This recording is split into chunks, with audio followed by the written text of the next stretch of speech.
Ladies and gentlemen, welcome back to the world of Arendar, where we last left off. Our party, setting sail on the mermaid's Tarantella, had made their way across the icy seas of the icy waves of the Sea of Mists, under the watchful eye of Captain Barnabas Ackle. They sailed out into the mist and the deep, fighting their way through the waves and the wind and the inclement weather. Along their way, they managed to fight off a large beast of the ocean, a kraken that had attacked their vessel, losing one of the thugs that they had managed to convince Barnabas to take aboard. He got yanked over by a kraken. A couple of days later, Layla, you spotted a mermaid bleeding profusely from her side, and with the help of Khavenchosk, managed to get her on board, heal her, and then learn of impending doom. Now, she mentioned a ghost ship, but you guys haven't seen hide nor hair of any ghostly sails blowing in the breeze. What you did get for your efforts, though, is both of you received a unique gift from this mermaid in the form of a kiss, which is the ability to breathe permanently underwater. Of course, you will still have your limitations. If you're like falling to the bottom of the ocean, you will die of like pressure and shit, but like you could breathe underwater. So if you ever find yourself thrown overboard, you at least have some survivability. But shortly after this, Satek, who is nowhere to be seen at the current moment, came down from his crow's nest in order to investigate what was going on. And he also spied out in the water.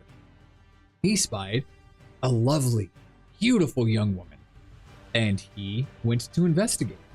And what proceeded to happen was repeated frustration from the crew as three separate sirens ended up attacking the mermaid's Tarantella.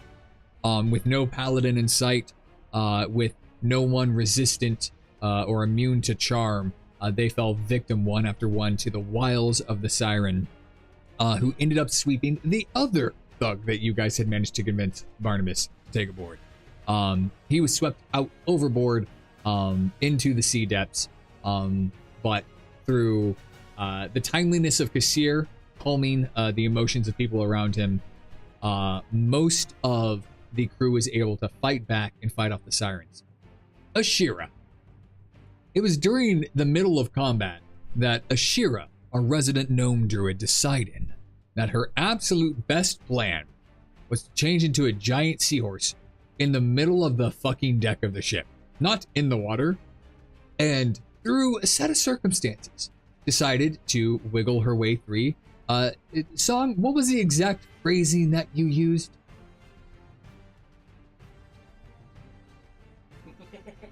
I believe it was flop flop. Flop flop.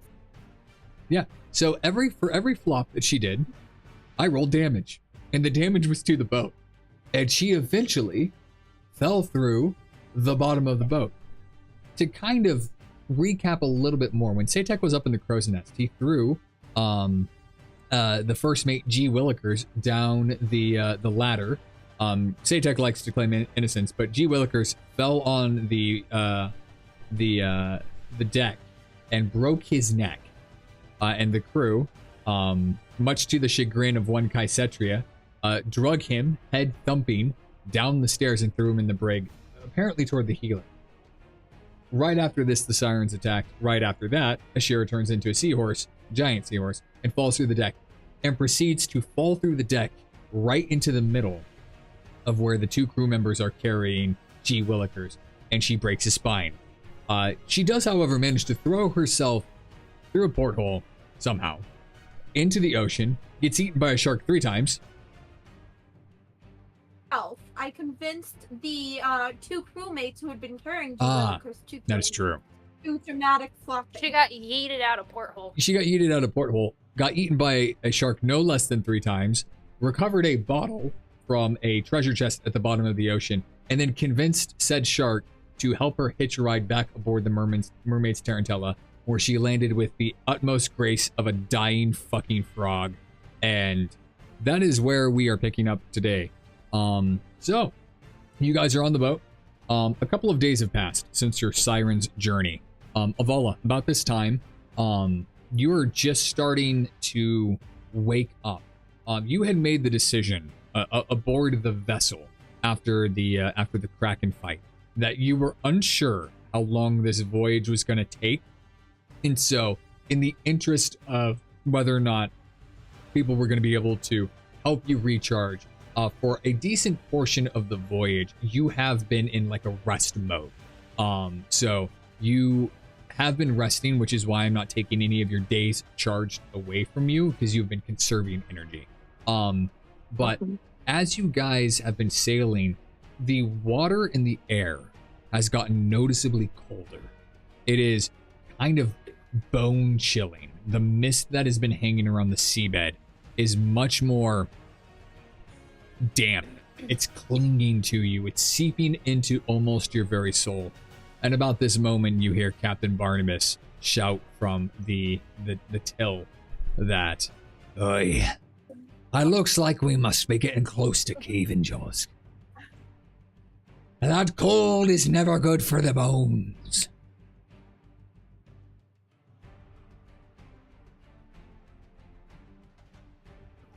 Here, let me assist with that.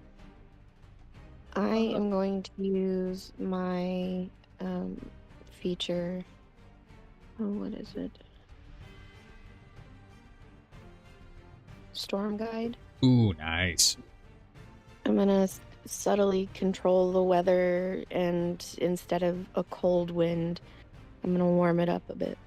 You guys feel this breeze kind of centered. And it's at oh, go ahead. 100-foot radius Ooh. centered on me. Yeah. So you guys feel this biting frost that is abated by Avala. Just kind of somehow the innate electrical current running through her is changing the weather itself in a small radius, and it brings you guys a little bit of comfort. But as you approach the rocky coastline, sailing around the tip of Arendar, the waves are rocking the ship rather violently, and even for all of her best efforts of helping keep you guys warm with the natural phenomenon that she's able to control as a sorcerer.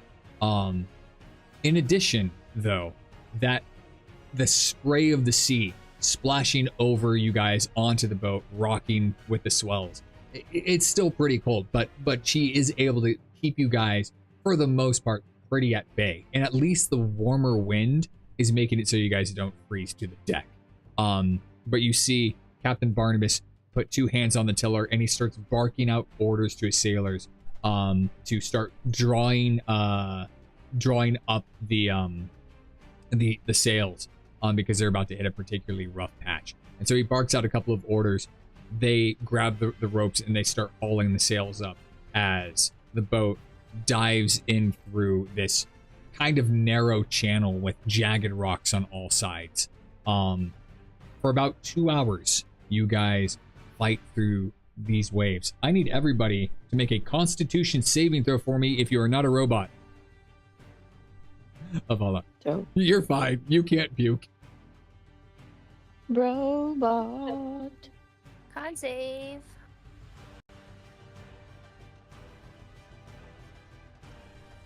Sweet. Oh, that's because you're not on here. Give me 1 second. You were not here last week, and so I took you off the boat so you didn't get fucking doomed. 1 second. Amelia Tempest. There you go. 13. 13. Excellent. 11. Me too. Oh, 2 11s Yeah. and a 9. Oh, Avala, you see half of your crewmates. Kaisetri, you squeak out by the skin of your teeth, but you see half of your crewmates, most of whom have been fairly decent aboard the ship so far. They've not been a Satek. Satek couldn't hold his lunch to save his life, but half of them run to the side of the deck as it's pitching and heaving in the waves and just lose their lunch all over the place. For about 2 hours, clinging desperately. I need the 4 that failed. Amelia, Layla, Song, and no, Kaisetri made it, and okay, I need the 3 of you. I need all of you guys to roll a d20.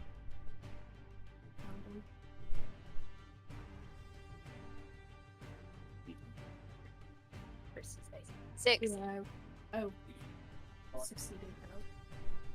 Because I'm not shit. 3. Michael, go ahead and roll a d20, because you can still roll a 2 or a 1. Are you sure the little tiny dice are rolled in? We're gonna play with them. Put them in your mouth. It'll make them vibrate. Okay. Yeah. I got that 20. Yeah, I got 20 right here. Nice. Was that a physical dice? Yeah, it was a physical dice, yeah. Michael, that's the first fucking nat 20 that you've rolled. Congratulations, I have to take a shot. Yes. That's the first physical nat 20. Nice. Okay, unfortunately, Ashera, the deck, wet and slippery, pitching and heaving in the waves, and you're clinging on for dear life, and then all of a sudden, you find yourself about 15-20 feet up in the air as the boat dips violently over a swell, and you have lost your grip, and because of your failing constitution score, you are unable to realize in that moment the imminent danger you are in, and you are washed overboard.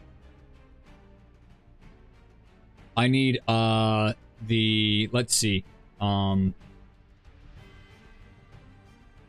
where would you have been at? Where is your closest position? You are relatively far away.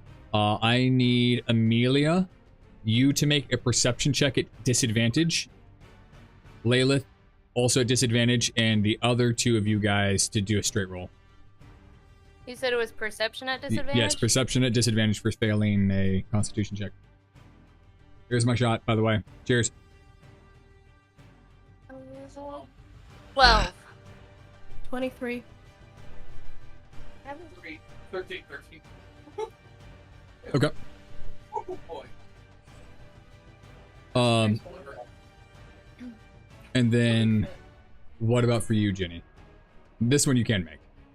They don't drink very much. You do. What do I have to roll? A perception check, a straight roll. Okay. Now, granted, you're not necessarily going to care because it involves the gnome. As long as it is not rum, I will drink just about anything. Not natural 20. Okay, so dirty 20. I'll take a drink with my drink. Kaisetri, you see it first. You see Ashira get swept off her feet and ride kind of like the swell of the wave at the moment that the ship dips down. And you manage to see her with a 23 just about to go over the side of the boat. She hasn't quite cleared it yet. This is Ashira. Ashira, you managed to spot her. You don't really care. Layla, what was your roll? 12. Okay. You do not see her. Amelia, you also do not see her. However, Avala, you also see her. You see a little bit later than Kaisetria does, your head kind of swivels around, and you see the gnome airborne as the ship is leaving her behind, and she crests over the side of the ship, heading for the water about 20 feet down. Against my better judgment, I run and leap off of the boat. Okay. I will totally allow this. How would you like to run and... well, first off, if you're going to run and leap, I will let you pick. In order to clear the side of the boat, I would normally say that that's a dex check. However, jumping is a strength check. So I will let you pick whichever one you want to roll for in order to try and catch Ashira as she flies overboard due to a wave. I'm gonna say dexterity. Okay. To try and reach out and at least touch her. Okay. So just a straight dexterity check. Yeah, or acrobatics. Like if you have a bonus in your acrobatics for whatever reason, you can totally do an acrobatics check. I don't, but 19. Okay. Song, or Ashira, I should say. You're about 15 feet over the side of the boat, when all of a sudden a metal monstrosity from the lower abyss launches herself off the side of a boat, and if for a brief second you go, oh, I'm going to be saved, and then you make the realization that it's basically a fucking torpedo of titanium that weighs 400 pounds heading for your midsection, and she collides with you in midair. She does manage to grab you, but what are you both doing now? Dimension door. Oh, I was really hoping you were gonna just like plummet her to the bottom of the ocean, because you could live, but she can't. Like, I was like, oh, this is it. But yeah, okay. So yeah, And that's probably what everybody else is thinking. everybody else was like, oh, she's gonna die. Go ahead and burn your, I believe Dimension Door is a 4th level spell slot. Go ahead and burn a 4th level spell. But yeah. However, I am going to say, because you are 400 pounds and moving at great velocity, and she is maybe 45 pounds and moving at great stupidity, go ahead. I'm going to say roll a bludgeoning attack. So roll to attack Ashira, and then we will determine how much damage she is going to take on whether or not you actually beat her AC. So like just a d20? Yeah, just roll a straight d20. And then, I mean, you'll still add your bonus. You'll still, 18. yeah, no, you're gonna hit her. And I guess how I'm gonna do this is, traveling 30 feet but horizontally. I'm gonna say that's gonna be 3d6 of bludgeoning damage. You take 11 points of damage, Song. You guys make me so fucking tired. But yeah, I mean, everybody on the boat, bleary-eyed, hurling their lunch, does see Avala in an act of instinct slash a bit of surprise, because you guys have understood that the dichotomy between Avala and Ashira has been particularly strained. But without a second thought, without a word, without turning a blind eye, it's almost like you watch her protocol fire into action, and she sprints over the side and collides with this thunk of metal hitting flesh, but in the exact same instant, both of them are back on board. And Avala, you are holding a kind of bruised, kind of sopping wet Ashira in your arms. Gripping her like a baby in my arms. She typed in the thing. The gnome pancake says thank you. Nice. But for everybody else, you guys see this, and it's a really surprising moment of almost personal growth that you have witnessed taking place. And then I kind of unceremoniously just drop her on the deck. Okay. Ashira, go ahead and make a acrobatics check for me, please, before you splat like a drowned rat, which you can become because you are a druid. It's gonna shit. 6. Okay, nope. You face plant entirely, buck teeth into the wood, man. Just straight up, face first. Your gnomish nose is much flatter than it was previously, but you will survive. But you land with kind of an unceremonious, like, splat all over the floor, leaving a puddle behind you reminiscent of what Kaisetria walks around with. It's like I'm holding her like a baby, right? And I just kind of like look down at her, and it's like a tender moment, and then I just drop her and like record scratch to the tender moment. Yep, I like it. I absolutely love it. You saved me. I did. Yeah. Another 2 or 3 hours pass through really the eye of this storm as Captain Barnabas is fighting off the elements, fighting against the wind, directing at his crew. Basically, if you guys fall overboard, it's entirely upon you to save yourself, because he's got to get this ship through here. But all of a sudden, what feels like after an eternity, the ship crests over a wave and breaks through, and before you is the most crystal clear, calm patch of water that you have ever seen. And out in the distance, covered in snow, these jagged, rocky cliffs, covered in trees, with a small little inlet port, lies the the city of Khavenchosk, one of the largest cities in all of Arendar. Its tall, almost gothic-looking spires are arrayed against the sky in this deep, beautiful architectural style. Very, very reminiscent of ancient castles and stone and longevity. For those who have ever played The Elder Scrolls Skyrim, think Windhelm, that sort of architectural power. This is an ancient city with numerous foundations in magic and earthwork. And as you guys sail calmly up this river port, you guys find yourself at the docks. Give me just one moment while I get this swapped on over. You guys pull into the docks, and Captain Barnabas looks at all of you and says, "Thank you for riding the Mermaid's Tarantella. It is absolutely wonderful to have you aboard. If you have ever need of service, you have only but to just look for me upon the distant shores. I'll be there rightly soon. I would be careful in the city of Khavenchosk. Not everything is as it appears in this city. Ancient blood runs deep through the stone walls." And he tips his hat to you guys and starts barking out orders to his crew, who start taking goods down the gangplank. It's about a maybe hour carriage ride through the area from the port that leads you up into the main gate. And as you guys go up the road, you see a smattering of houses kind of spread out all around you. Some small, some large and grandiose, like I said, covered in spires. But one thing catches your guys' eye the moment you enter the city proper, and it is the largest throne you have ever seen in your entire life. Go ahead, Song.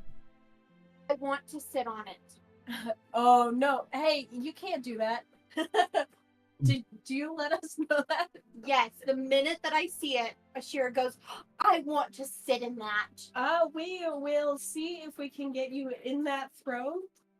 No promises. Kaisetria, as you say this, your eyes travel upwards from the icy stairs at its base, and they travel upwards, and they travel upwards, and they keep traveling. And before you know it, the back of this chair is borderline cutting out the sun, and you realize that the chair itself is about 13 stories tall.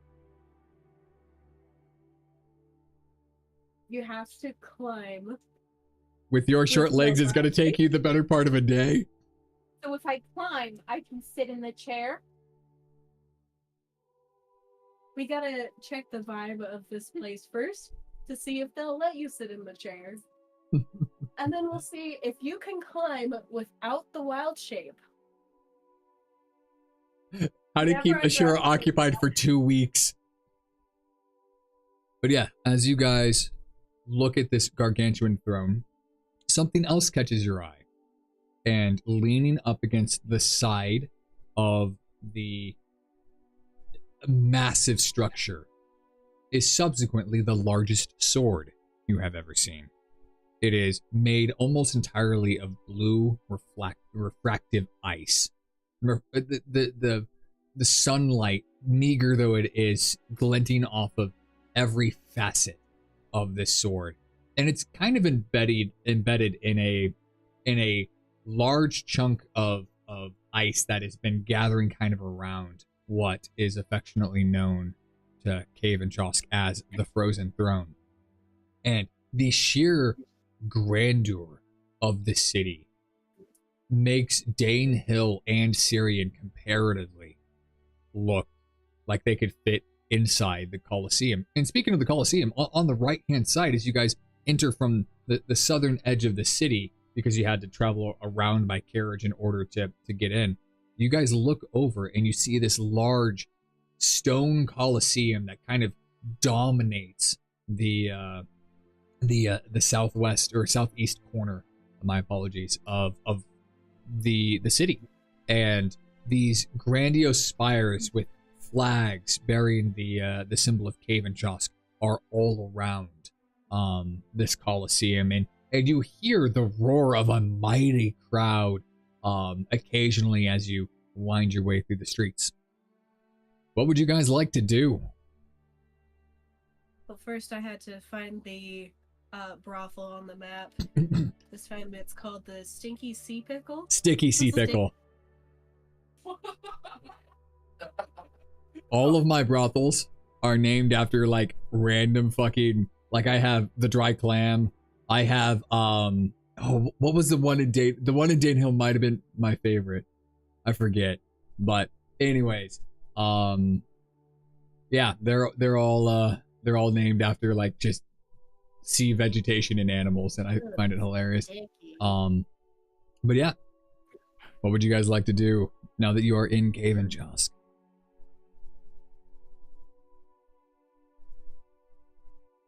You think that we should go find a room or 2 or 5, unpack there, and then explore? Or you just want to spread out? Can I walk up to the first person that I see that looks like they know what they're doing and go, hey, can I climb the throne? Can I sit in chair? Me chair uppies? There is a guard in plate mail, as well as a couple of random citizens just kind of milling around. Who do you choose to go to? Which is closer to me? I would say they're all relative distance. This is more of an Ashira preference. Ashira would... Here's Ashira's thought process, at least to me as the DM. The guard is definitely belonging to this city. He would know. Well, here's the thing, but he's also the most likely to tell you that he will get thrown in fucking jail. Whereas, he's the one who could give you permission, but also get you in trouble. Whereas somebody else might not necessarily be able to give you permission, but they probably aren't able to arrest you either, so... Ask the guard, but I'm going to sound as absolutely innocent as I ask of, hey, could somebody sit in that chair if they wanted? I need you... Hypothetical. Okay. I need you to make a charisma check. I will let you choose either performance or persuasion. Actually, this would be more performance because you're trying to act innocent. You're not necessarily trying to persuade him to let you do something, so make a performance check for me. By the way, welcome Yaga. Welcome Kerfuffle. Good to see you guys. 14, because I rolled a 15 and I have a -1. Yeah. Give me just 1 second.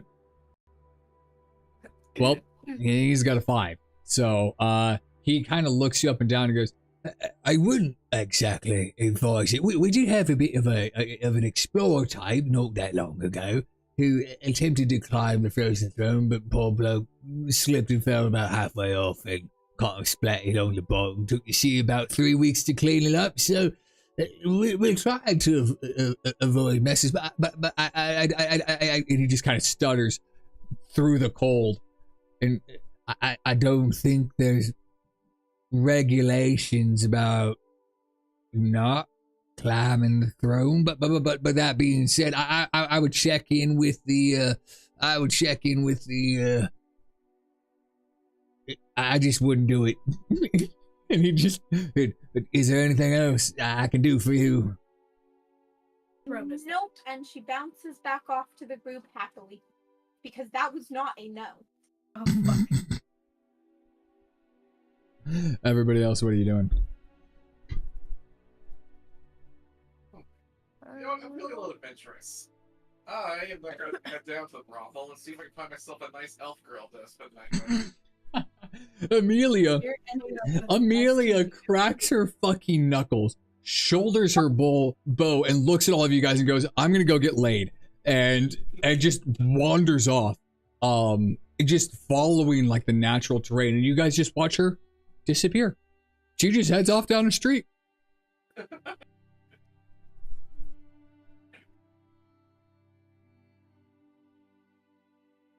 They have like a culture center or a library looking around, one of the things that's markedly different about Khavenchosk, particularly compared to something like Syrian, which had a large central government building, and even Dane Hill, which had a central government, you don't see a government building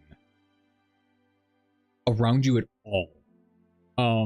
Do you stop to ask somebody, or are you just keeping that to yourself just because you guys, which by the way, you guys are located right about here. I don't have your characters on the map just at the current moment. I will unpause in a bit, but you guys are located in front of the Frozen Throne by maybe about half a mile. The city is huge. You could fit all of Dane Hill and Syrian inside. Anywhere. It is crazy how large this is, comparatively speaking. All those little houses, the smallest house that you can see on this map is about the size of the largest house, relatively speaking, that you saw in Dane Hill, for example.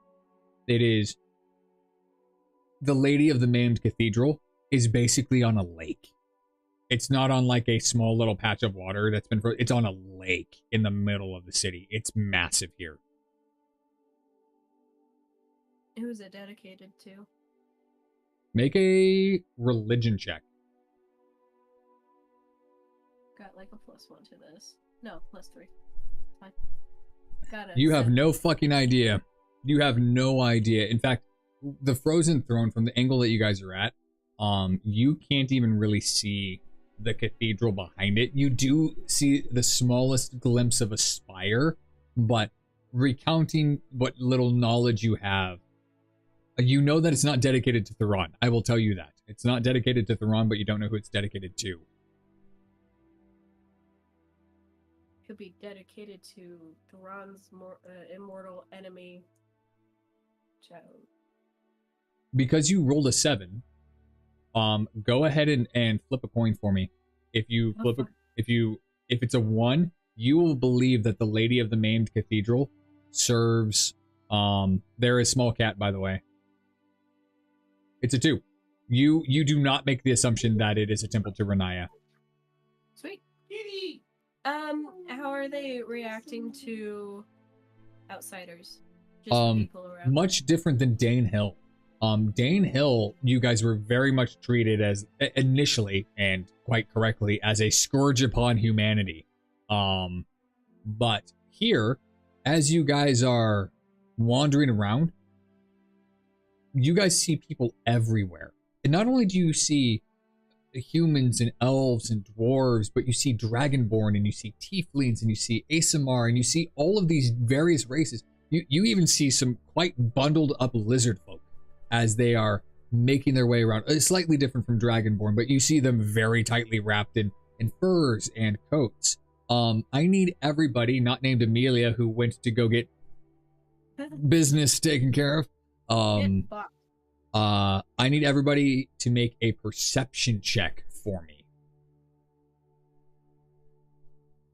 20? That's an 11? 9. 20. 16. 19. Amelia, you are the only thing that you see is topless elves, and we'll get to that in a moment. You said a 17 song? 16. 16. And then Ginny. Natural 1. Actually, this is a perfect segue. Ginny, you as Avala, your joints are freezing fucking solid. You are made of metal, and you keep trying to use your wind manipulation, things like prestidigitation, every trick in the fucking book to keep your joints moving, but you are so preoccupied on trying not to freeze to the ground because it is blisteringly cold. Like the ship, you at least had a little bit of shelter, just based off of the position. Here, standing out in the open with the cobblestone streets, you feel like you're getting encased in ice, and your joints are starting to like seize up. And if you don't get inside soon, you're going to be the most wonderful robotic statue that Khavenchosk has. But Ashira, you've been asking questions. You talked to the guard, and something about the guard stuttering and stammering felt a little off, because these are people who are part of Khavenchosk, they don't necessarily strike you as the people who would be ill prepared for bad weather. But the more that you're kind of just looking around and asking ridiculous questions and trying to pick a fight with stray cats, you know, the usual Ashira shenanigans, you notice something. The color of everybody's face, whether they're dragonborn, whether they're tiefling, whether they're human or dwarf or whatever, is rather pallid. And you find that odd, because normally the cold brings out the ruddiness of somebody's cheeks. They flush with blood, trying to keep warm. All of the people look rather pale, as almost as if they are sick. That same sort of like sallow, not really sunken in faces, but they have almost a lethargy to them that is unusual for a population that should be used to severely frozen temperatures.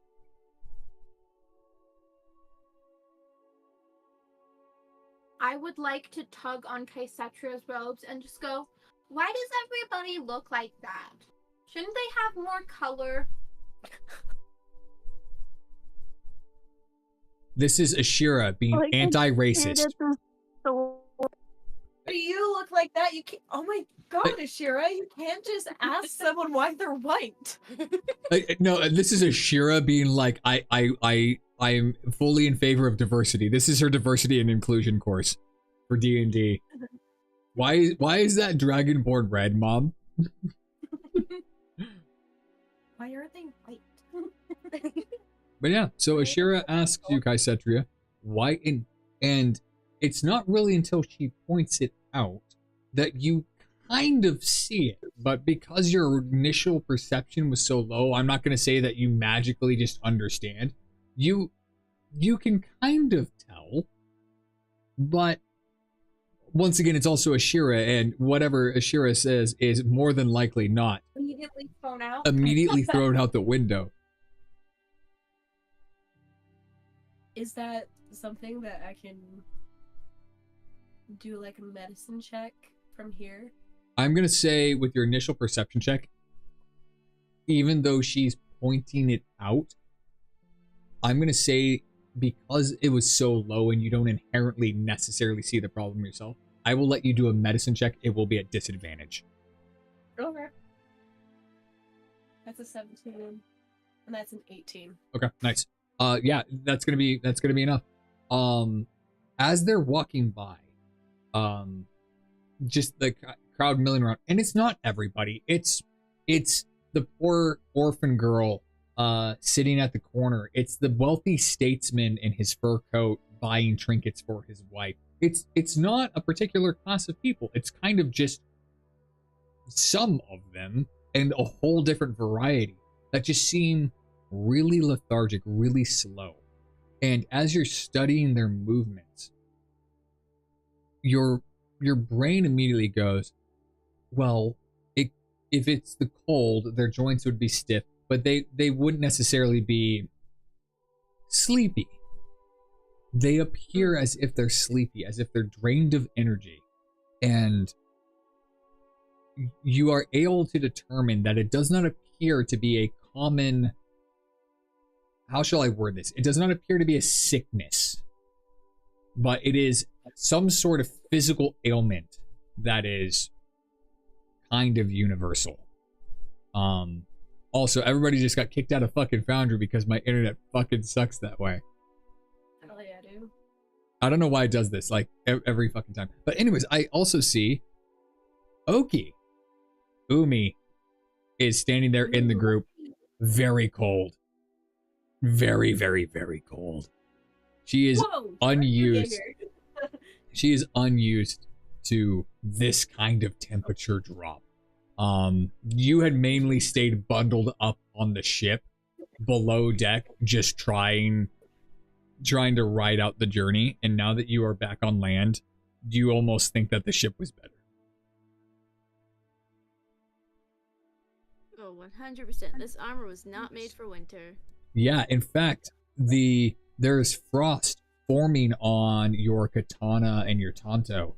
And you try and pull them free from their scabbard, and they are kind of, I don't want to say rusting up, but the action, the friction of trying to pull them out is significantly harder than it normally would be. So instead of one smooth motion, they're kind of sticking in there, and the bone chilling frost just kind of settles under your skin. It's like a damp blanket with a cold northern wind blowing all over you. And it's like no matter where you go, you kind of can't escape it, because there's these snow flurries that are fine particles of snow that almost feel like sandpaper getting rubbed across everybody's skin and getting into your eyelids, and just every crack and crevice is uncomfortable. You did watch Amelia say, "Fuck this shit, I'm out, I'm going to go fuck some shit," and head in the direction of the brothel. But everybody else is currently standing in front of this gargantuan throne that is made of ice that stands about 13-ish stories tall.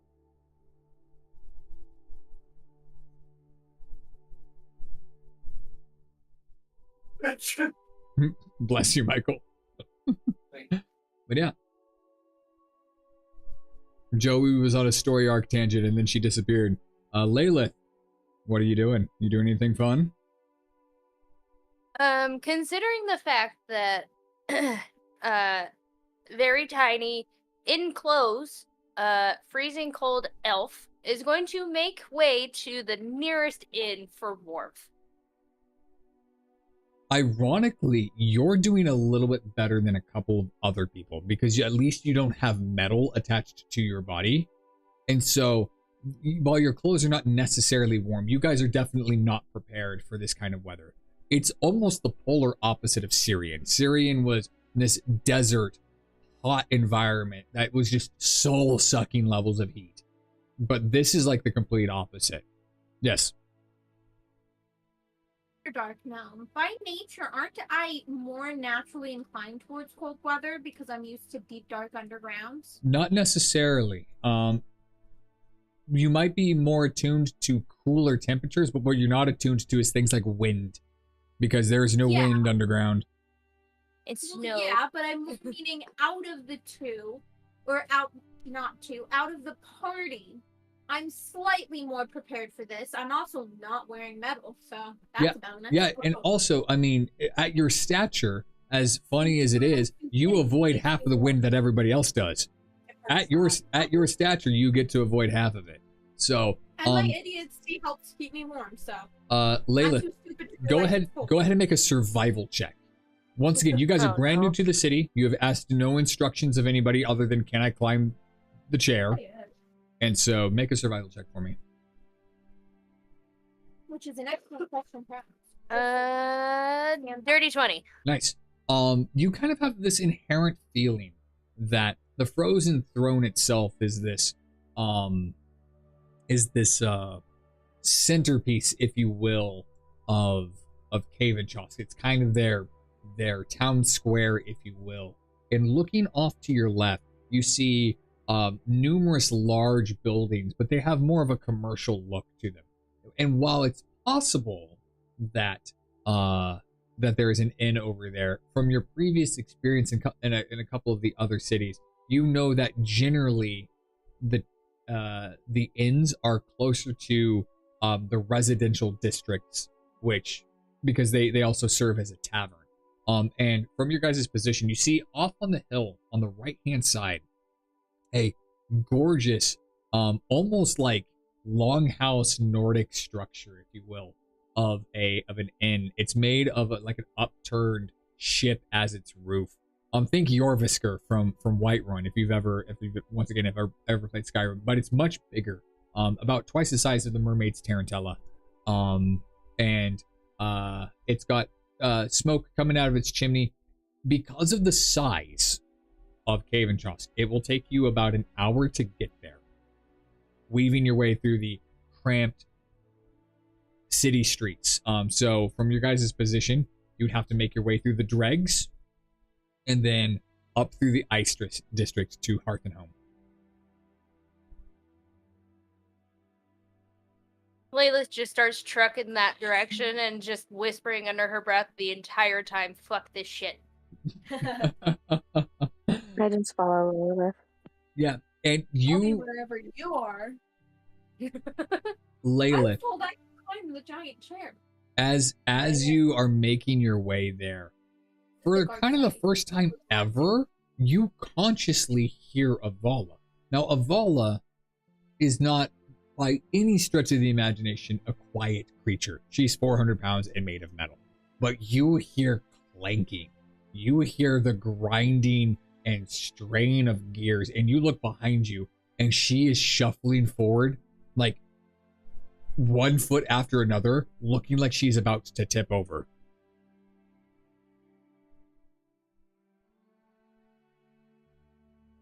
Violet, why are you so noisy? It seems as though my internal gears are starting to freeze over. It is very difficult for me to move. About this time, Avala, about halfway through a step, your right joints, your right leg joints freeze completely, and you cannot move. I mean, you can hop on that one leg if you're able to flex your toes, maybe, but yeah, you are rooted to the ground. I seem to have an issue. I cannot bend my leg. And I just kind of like beat at the side of my leg to like chip away the ice. But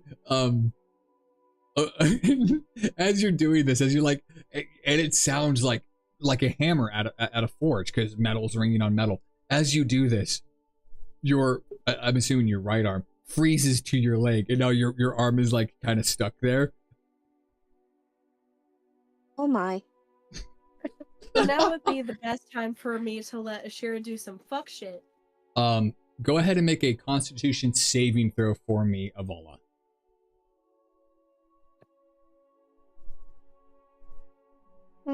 Save.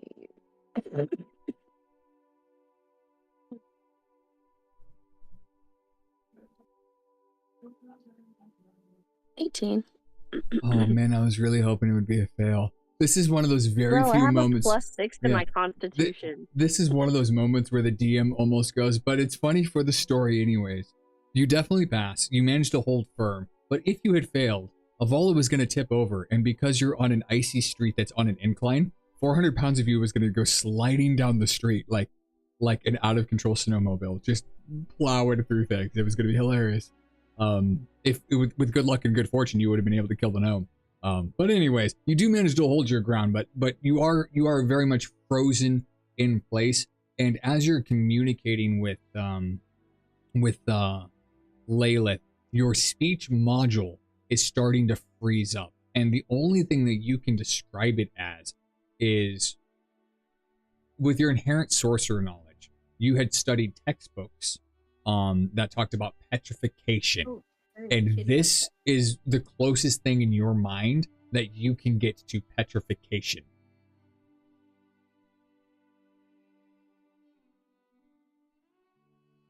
Is there a like smithy or like a building close by that seems warm enough for me to like thaw in? Not from where you are currently at, which is slightly to the right of the frozen throne. You do see the smithy, just barely. It's on your left. But at the rate at which you're Within freezing, about a 500-foot radius? yeah, well, keep in mind that with the size of the city, each one of these squares is 50 feet. Okay.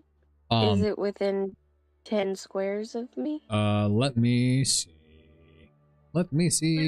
Because you guys are over here on the dregs. You're right about here. 1, 2, 3, 4, 5, 6, 7, 8, 9, 10, 11, 12. It is 12 squares away. So it's about 600 feet.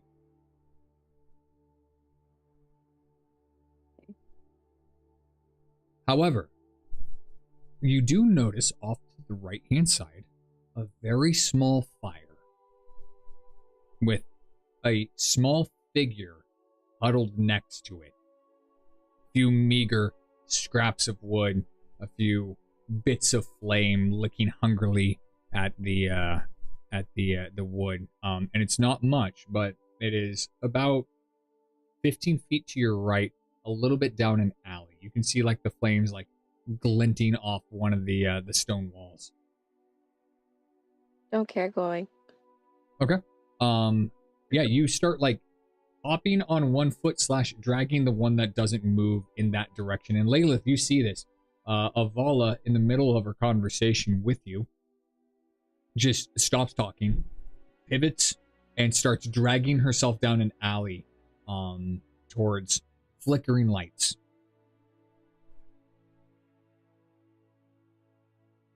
I follow along behind her because I feel bad for her that she's freezing.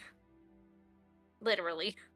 As you guys both round this corner, this small figure huddled at the base of the fire kind of startles backwards and leans up against the stone wall, breathing heavily. And you look down and you see a young girl with a rat's nest of hair, soot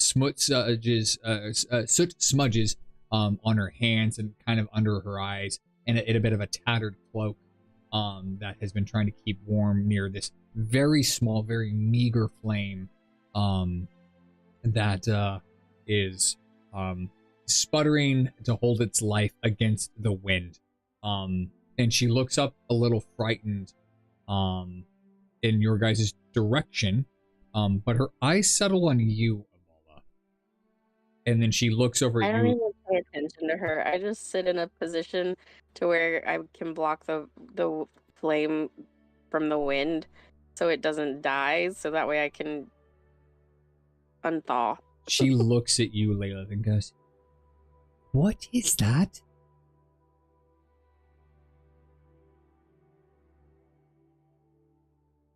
She's my traveling companion.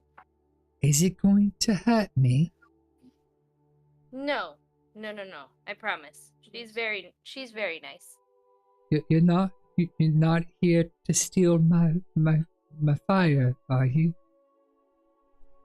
We're just here to borrow it. She's a little frozen at the moment. We're just trying to warm up a little bit. She looks back and forth between the two of you, and at this time, Avala, you're just barely starting to get enough heat. And she reaches down and she grabs one of the larger sticks on this fire, which granted is little more than scraps. It's not much. And she holds it out with a trembling hand in your direction and offers it to you to try and warm her up faster. I take a torch. Actually, I take 2 torches out of my pack and I touch them to the stick to make the fire a little bigger. Is this from your bag of holding? Yeah. Her eyes grow wide with astonishment. You're able to fit so much stuff in such a little, tiny bag. Dad used to be able to do that. Are you a magician? I have ability with magic, yes. For the first time, a little bit of light creeps into her eyes. Both of you make a perception check. Avala, I'm going to say yours is at disadvantage initially because you were still frozen before you hold out your torches, and this is kind of attached to that. You were focused on trying to get warm. My lower roll was a 14. Yeah, I mean, that's still going to be enough. 11. 11 is not enough. Avala, even though you're struggling to maintain your speech and even your movement at all, you look down at this girl as she was handing that stick of fire out, and a couple of inherent facts become true to you. She was giving to you, a complete stranger, the best of what she had, even though it wasn't much, and her hands are cracked and bleeding. I take the torch from her and I kind of position the 3 sticks, I guess, and what other fire she had in a way that it kind of like amplifies the fire a little bit. And while I know my, for lack of a better term, flesh isn't exactly a comforting thing to touch, especially when I'm cold, I just kind of pull her, because like when Avala sits around something, she kind of like knees to chest, like Yeah. spider sits. I just kind of like pull her in front of me to block the wind from hitting her, and like kind of position her in between me and the fire. As you do this,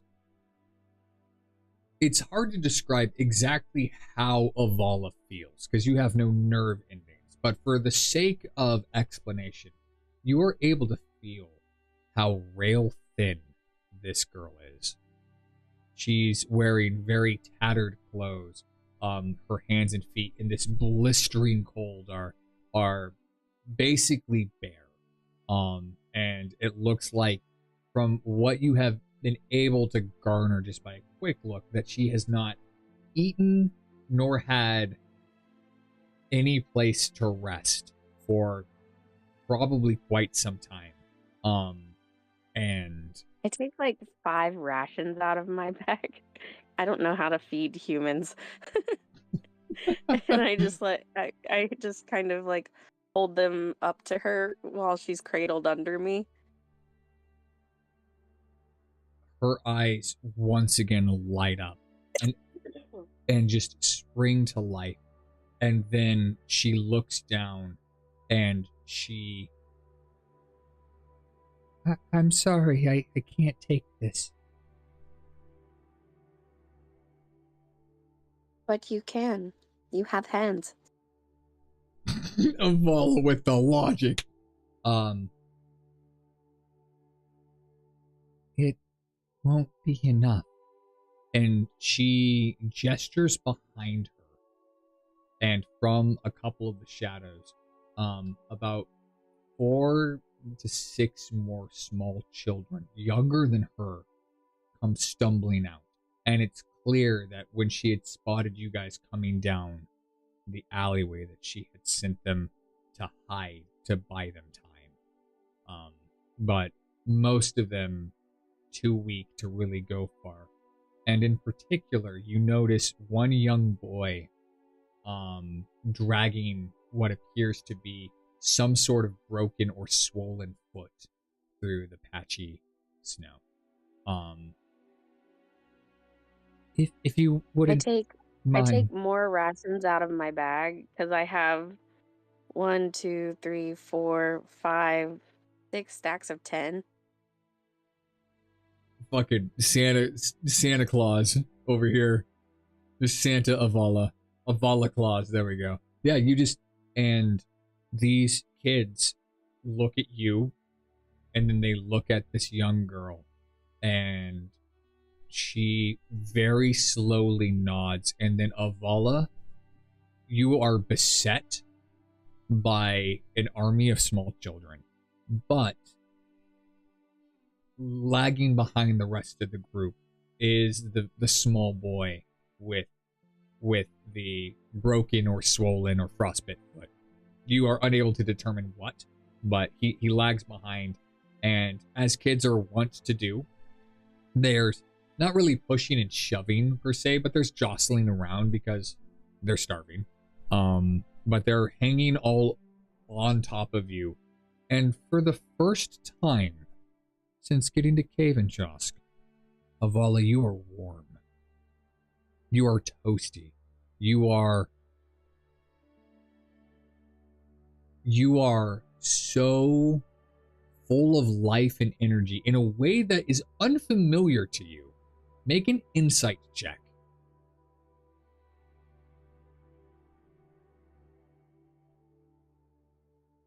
$20. You feel strange. Like, logically, you know you don't have a heart. You know you don't have emotional circuitry. That's not how you fucking work. Your wires and gears and electricity and even your magic is basically a gift from your creator. But for the first time, the warmth that you feel has nothing to do with the physical state of your being. It emanates from within your core, and it pours all the way down through your circuits. And you look down at kind of the enclosure of your chest. Now, granted, it's covered in your porcelain, but that normally bluish glow of your heart gem, if you will, is a much richer, deeper, almost purple color. I open my chest and expose it momentarily. And I look at Lilith. Something is wrong. I must run a diagnostic soon. Lilith, I need you to roll insight.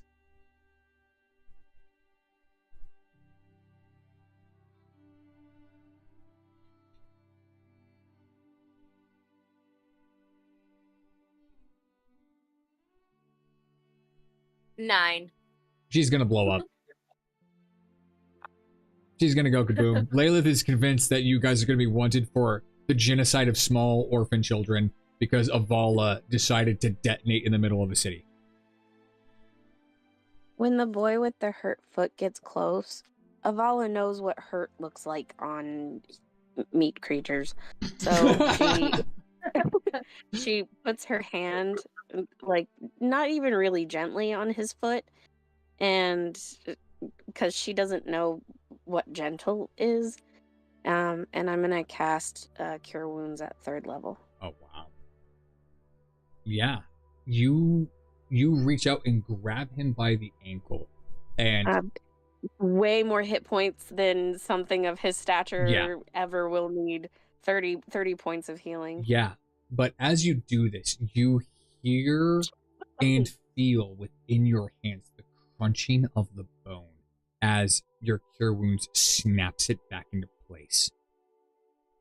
Like, it will still take time to heal, but you feel the bone reconnect and mend itself.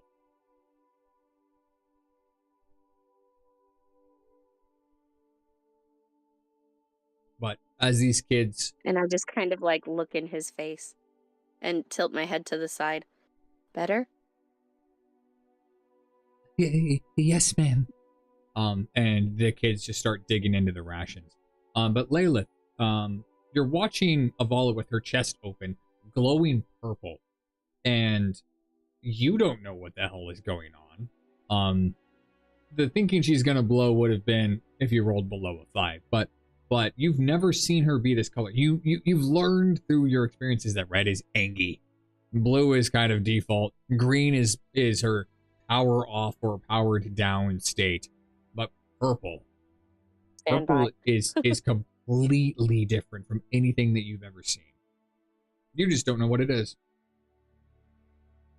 I think with her core being purple, even the blue of her eyes is purple. It's starting to radiate around you. Avala, go ahead and make an Arcana check for me. Arcana check. That's one of my big that's ones, your best and I'm fucking gonna roll skills. a 1. It's your best a skill. 7. 14. Yeah. With a 14, you don't know the exact cause, but whatever you did, whatever interactions have taken place, whether it was the food or it was the act of grace, whether it was the taking of something and giving back twofold, you don't know exactly what it is, even though you have inklings, but something has fundamentally changed. And Avala doesn't know if it's good or bad.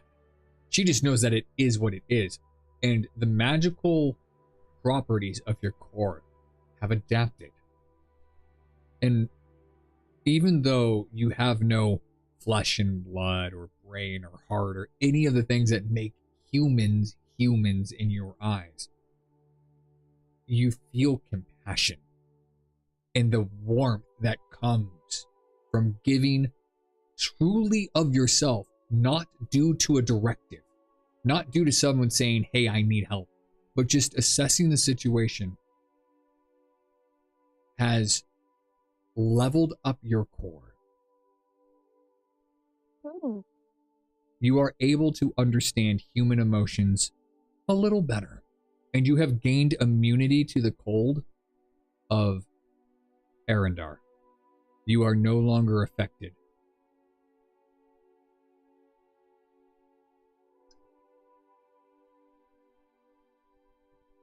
I kind of look at the kids and I ask them, I tell them, hello, my name is Avala. How Layla, can I be of assistance? Layla, you hear this, and you're so used to, hello, my name is AV414, human cyborg relations. But you are so used to the speech patterns and the vernacular that when Avala just talks like a person, you kind of just look at her like, what? Well, Miss Avala, thank you for the food. There is more if you are still hungry. Unfortunately, well, that's very generous of you. Would you happen to have a blanket? It's something small. We can all pile in. The orphanage unfortunately burned down about 4 months ago, and if you can't really earn a living coming from the dregs, and he just kind of gestures around, then, well, you can see what the result is. Is this what you need to be able to make a living? The boy that you're speaking to is about 6 years old, and he looks. I don't know what that means. Yeah, because he's about the size of the gnome, and the gnome, I mean, she also doesn't put in any work, but you would make the assumption that, hey, I mean, just because you're small doesn't mean that you can't be productive, and exactly. It's a country law that children are not allowed to work. Unfortunately, we've tried. We would clean stables if they'd let us. We do dishes, but unfortunately, and he looks like he's one of the older children. A couple of the other ones that are clinging on to the rags and remnants of clothes are maybe 2 to 3 years old. Like, they're young. They're basically babies. And all of them cracked and chipped hands, chapped lips, knotted hair, whatever remnants of rags that they've been able to get their hands on to clothe themselves. It absolutely looks like at one time they might have been housed somewhere. But due to this child describing that the orphanage had burned down, and that there's an excess and overflow, those worse off are left to kind of just fend for themselves. And you take that to inherently mean that it is a survival of the fittest environment. Like, if you're the lame, if you're the sick, if you're the destitute, then it is unlikely that you are destined for survival, and so not a lot of resources are given out to support that.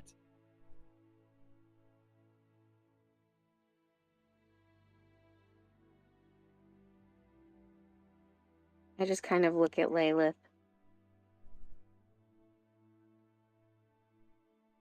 We have to help them.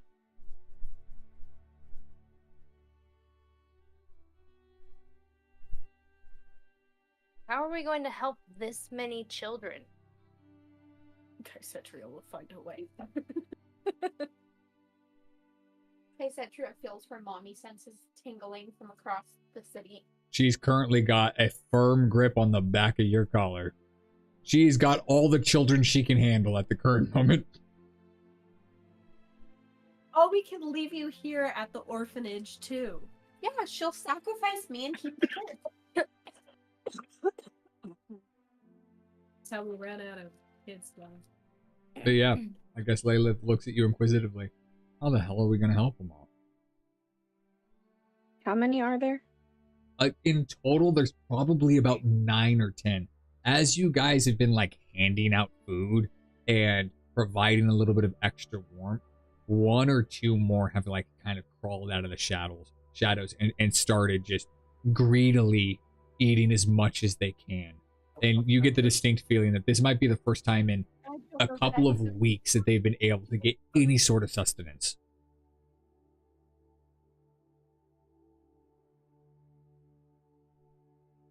Out of my pack, I take, oh, what would work?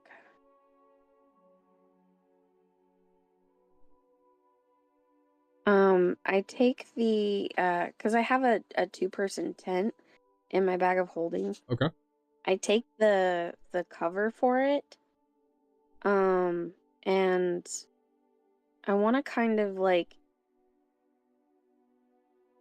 make like a small temporary shelter for a minute. Okay. And I want to use my magical tinkering to kind of like, I don't know, imbue the cover with like a warmth spell. Interesting. Okay, so what I'm going to have you do first then is I'm going to have you make a survival check. And this is to kind of determine like where the best spot in this alley is going to be for you to set up this tent. So it's going to provide maximum cover, maximum efficiency, fit the most kids. Like it's basically you as a robot saying, how can a human survive? 14? 14. I'm going to go ahead and roll a straight D20 because I don't have a character for this. So this is just going to set the DC. The DC was a 5. So you pass. Yeah. Yay. You're able to set it up in such a manner that it probably wouldn't be able to fit all the kids because it's a 2-person tent. But you're able to stretch and manipulate it and kind of suspend it in such a way that the majority of them would probably be able to fit under it. And if they really packed in like fucking sardines and kind of just dogpiled on top of each other, they might be able to fit everybody. Not comfortably, but they could at least get everybody out of the wind. Because like my magical tinkering says that I can imbue a tiny, an object. It says tiny non-magical object. It's a blanket. If I ball it up, it's tiny. Yeah. With a property of your choice. And it's just like it says that it can like emit an odor or nonverbal sound, a static visual effect. So I think maybe like a little bit of like a warmth, like emitting like a warmth instead of an odor. The way that I run my campaign, and I think you do this a lot in your campaign as well, is there is a certain element where it's like you kind of have to do this one thing kind of by the book. Like I can't let you squeak that. When it comes to creativity, I mean, even if you stretch up or smush a blanket into a ball, the mass of the blanket still remains the same. So normally it'd be like, oh, the rules don't allow that. I am never going to try and put a damper on creativity. If you are going out of your way to nail a roll, which you did, and then utilize a feature of your character that makes sense for the story, such as imbuing warmth on a blanket, even though technically you can't do that, I don't give a fuck. That's fucking dope. I mean, that's why I'm asking, because it's, I mean, like, I'm stretching that feature to, like, the end of its ability. Absolutely. But it's the same thing, like, when we're in your campaign and I play Baron. Technically, Baron cannot druid craft repair things. We have allowed it simply because it's kind of the only way that we can repair the boat half the time, because we don't have a whole bunch of wood lying around. And while it takes me time, it's still like, hey, yeah, that's fucking fine. Like, it's not going to be perfect, but you can totally do that. I really like this idea. And for the narrative of the story, is it entirely accurate to D&D? No. Do I give a fuck? No. It works. And it's just temporary for a minute. I'm gonna do something else with it, but I'm gonna let other people have their flowers. So For sure. Real fast, Lalith, before I move on to everybody else. The moment that you ask, what are we going to do for all of these children? Like, what can we do? I need you to make a history check for me, if you would, please, and thank you.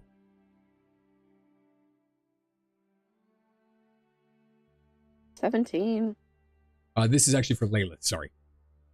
Oh. This is specifically for her. The moment that she says that.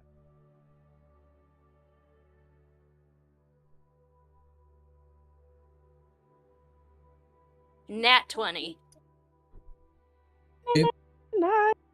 When you were in the library in Syrian, one of the things that you didn't necessarily tell everybody that you were with, because the group was varied and you guys were looking for various information.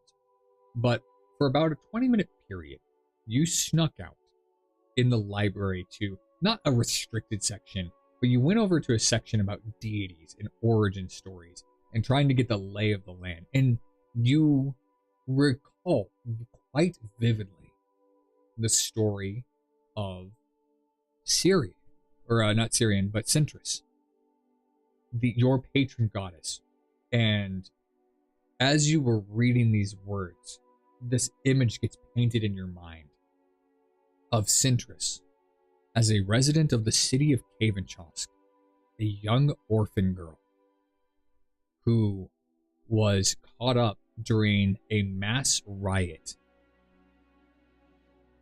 thousands of years ago.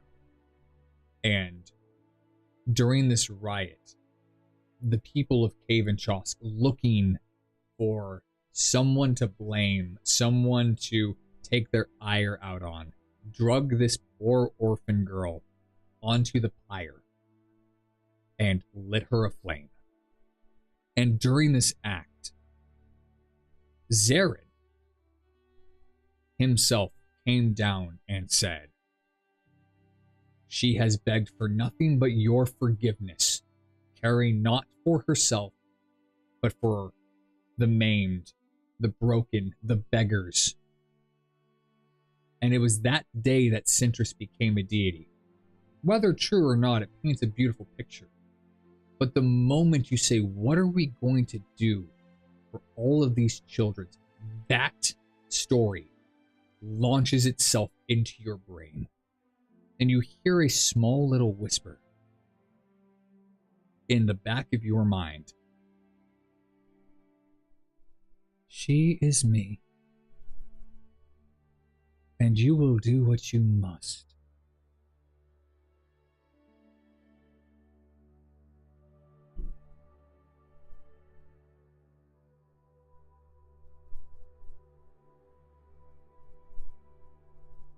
I look at Avala and we have to do everything we can to help them, no matter what.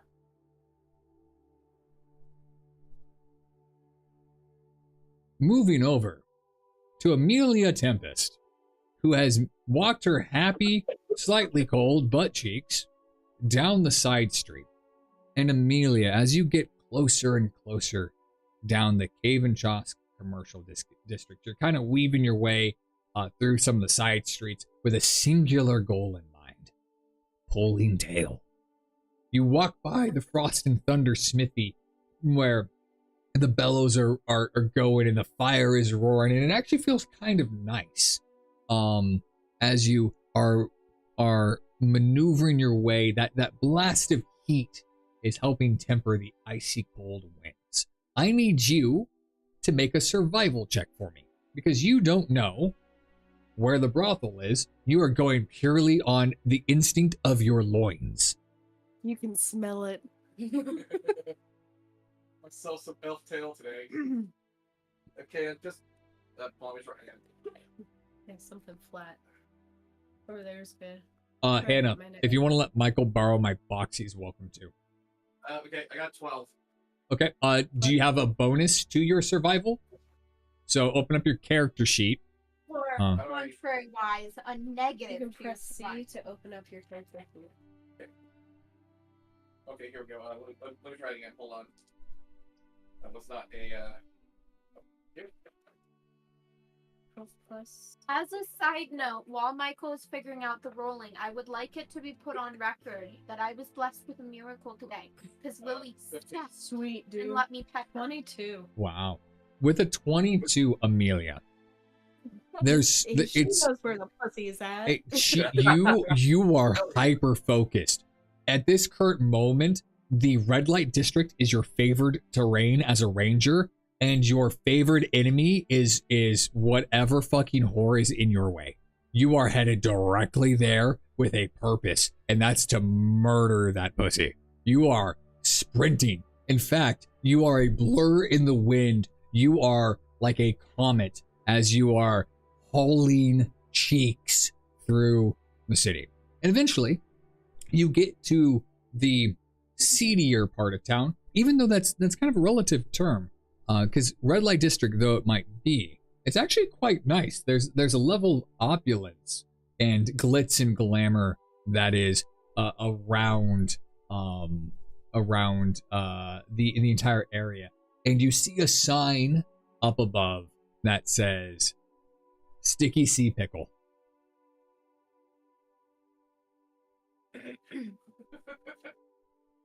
Woo! Made it. Caleb's proud of himself. By the way, He was very happy. I have so many of these. Like I said, dry clam. Oh, I remember the best one, flounder and pounder. Like the fucking greatest. It was so great. I fucking loved it. Flounder and pounder was up there. The one in Dane Hill was something like hang on, I gotta go fucking look real fast. It's too bad we never got to it. Fish and chips, wharf winches, fucking great. Like, I'm sorry, but all of these were just absolutely. Alora has one called that one's flounder and pounder. And then oops, I accidentally just loaded Syrian. Syrian, of course, dry clam. Let me go back to Khavenchosk real fast. Activate. There we go. But as you make your way in the door, Michael, I'm going to go ahead and if you double click on the name, oh, never mind. It might not let you because I might have disabled that. Because it's me. It's a good thing that Let me in. I want to get myself some elf pussy. Let me in. No, Jesus, Mary and Joseph. Michael, go ahead and select Amelia on the map. She is right here. And then just double click the sticky sea pickle and you should be able to go on in. Yeah. Hopefully it works. Okay, don't click on Amelia, then on the sticky sea Yep. pickle. Yep. Well, double click on the sticky sea pickle once you have Amelia selected. And you should be able to teleport on in there. Hopefully. If not, I'll just move everybody in.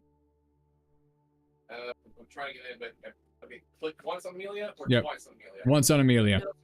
And then Okay, now.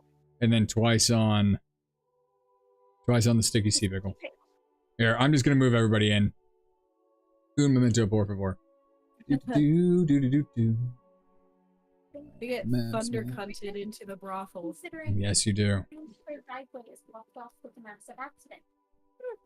As you walk through the door, Dad why? just was like, well, it's probably a good thing. There we go. Let me get these fixed real fast. There we are. As you walk into the brothel, you are greeted with a small desk in front of you. And this desk has an elf in kind of an elegant suit hair pulled back in a ponytail. The scent of jasmine and incense is within the air. And he greets you with a warm smile and says, "Welcome in. How might we service you today?"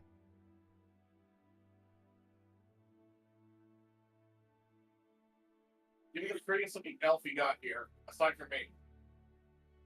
Well then, I come at quite an affordable rate. Not you. You're not my type. I jest. You don't look like you have the means to afford me, as it were. But, let me see. Are you specifically looking for an elf? Somebody keeps... What was that? Sorry, Michael. Well, I'm in the mood for spending the night with one of my own kind, particularly a hot young she-elf. Well then, let me see who we have available.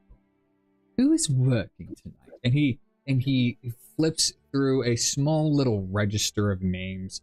Do you happen to know what your range is? Your price range, as it were. I need to check how much money I have, but...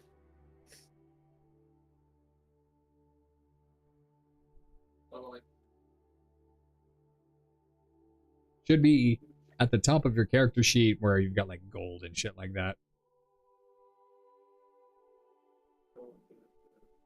Or under inventory.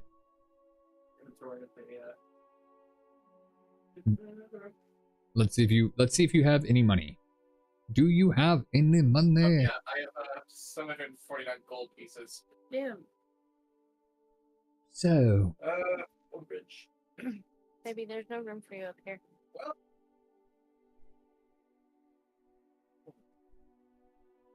Of my range, what would 50 gold pieces get me? Laughed out. Maybe there's no room for you. What was that? Laughed out. He looks at you very serious. This is not some corner street workers establishment. About the minimum that one of our lovely, esteemed, quality workers would go for. The minimum would be in the range of about 250. And that's the minimum price. For that. Yeah. You got some high-class working girls here. You are most certainly correct on that. Now, I cannot guarantee that how shall I put this? That an elf is within that range, but, you know, I like you. I like you a lot.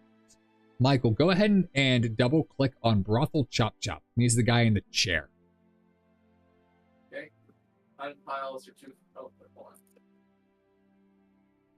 Don't clicking on it, but it says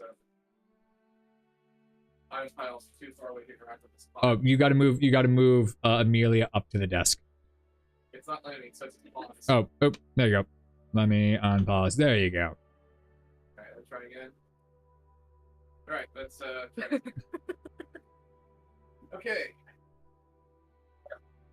Drop a row. Alright, see what the price is.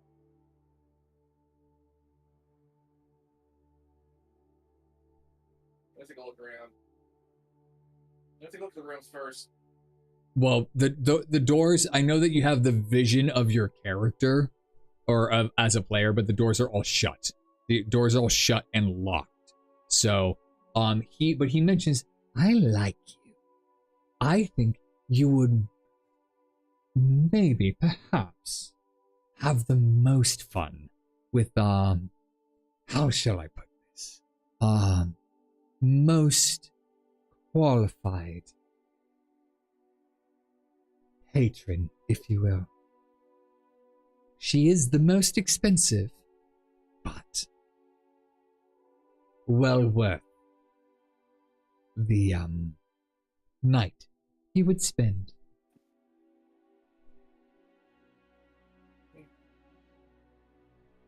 She the one the far into the far room there. Yes, she takes the master suite, if you will.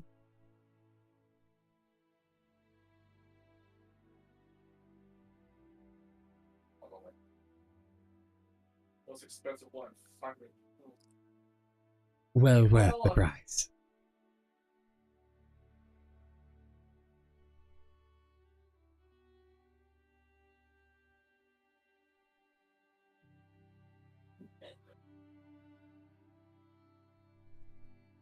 It is tempting, but she is a little pricey for me. I bet you could ask Kassir. Oh, sorry. I bet you could ask Kassir. Kassir's not fronting this expenditure. No, dude. It's got the mansion with the chest. Okay, just tell me right now, what rooms have the two guys in them? So I know to avoid them. So I can know to avoid them. You don't want to get straight piped, huh? He points out the two rooms, up and down the hall that are in the middle of the brothel. So the two rooms that are kind of back to back here in the middle are the ones that he points out that have the two gentlemen in them. And he goes down the list. The one farthest to the left, Elenia Silverleaf, that wonderful little gnome gal, nose to toes and all that wonderful bits, doesn't even have to kneel. Excellent work. Malcolm Darkwood, exactly as his name suggests. There is Brom Stonehammer, but you've already mentioned that you're not interested in any of those. At the tail end, we do have a dark elf. Wonderful. Drow, sorry, little derogatory, my apologies. He's new. Lyra Moonshadow, absolutely devilish with that tongue, so I've heard. I'll take her. You don't want me to finish with my explanation? Are you very certain you wanted to take Lyra? No, she just wants to finish. Actually, okay, I may have jumped a little too soon there. Go ahead and read down the rest of the list. Directly to my left, Willow Thistlefoot, Dwarf Woman, absolutely will have you begging on your hands and knees for more or mercy, unable to determine which. Some people quite into that. Then Sister Alara. She's... how shall I put this? If you wanted a combination of holy saint mixed with motherly, tender, altruistic vibes, she's definitely for you. High elf, redhead, simply gorgeous, but has a bit of a thing for delving into eldritch arts, if you will.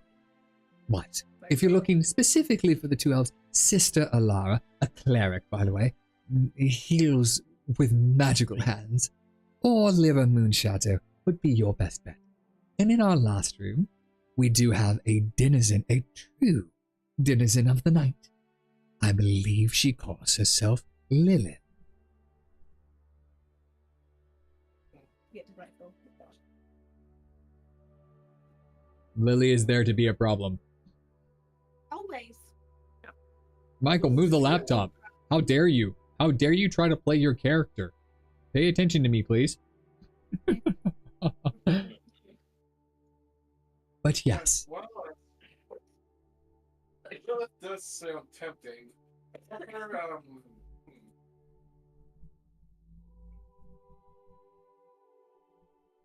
gonna pick either. Can I pick two at the same time? Oof, that'll be expensive. I'm afraid. I mean, let's talk business. For 750 gold, I don't think that you would be able to pay for the time required. And besides, being selfish does not do you any favors. Perhaps if you become an esteemed member of our clientele, we can potentially work something out. And he points over to a wall.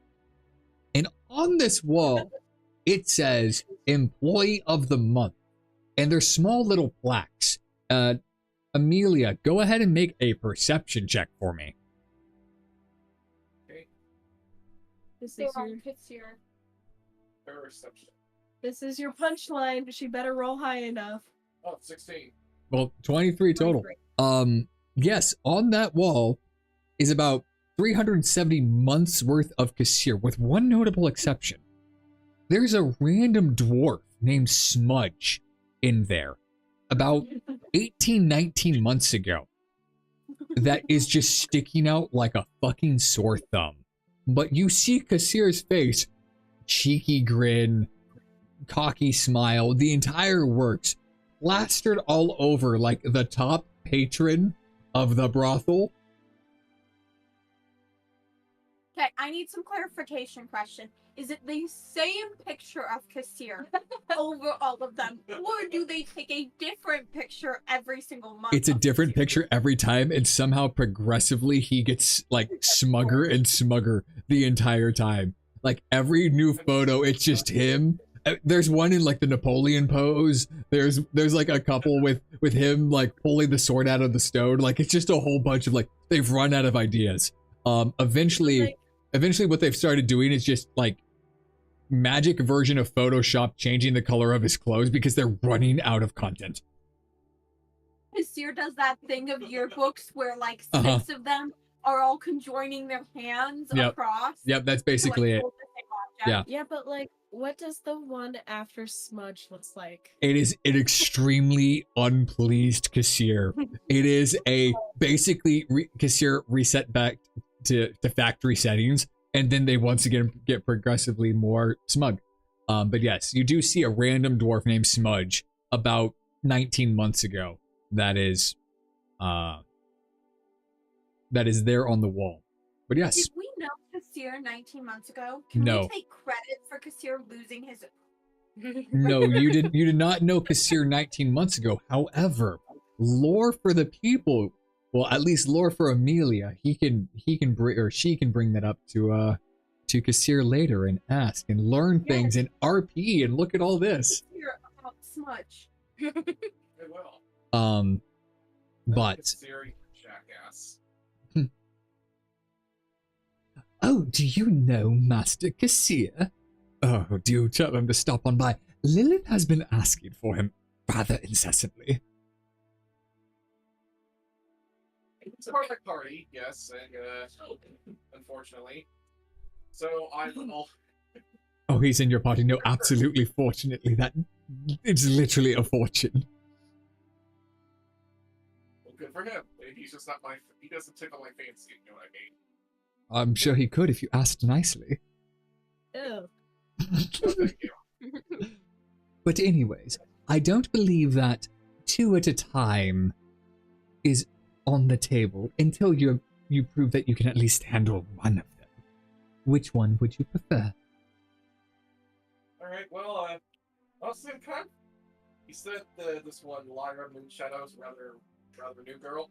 Yes, she is the new girl. She is the top right-hand side. Her key is key number 4. You know what? I'm in the mood for maybe.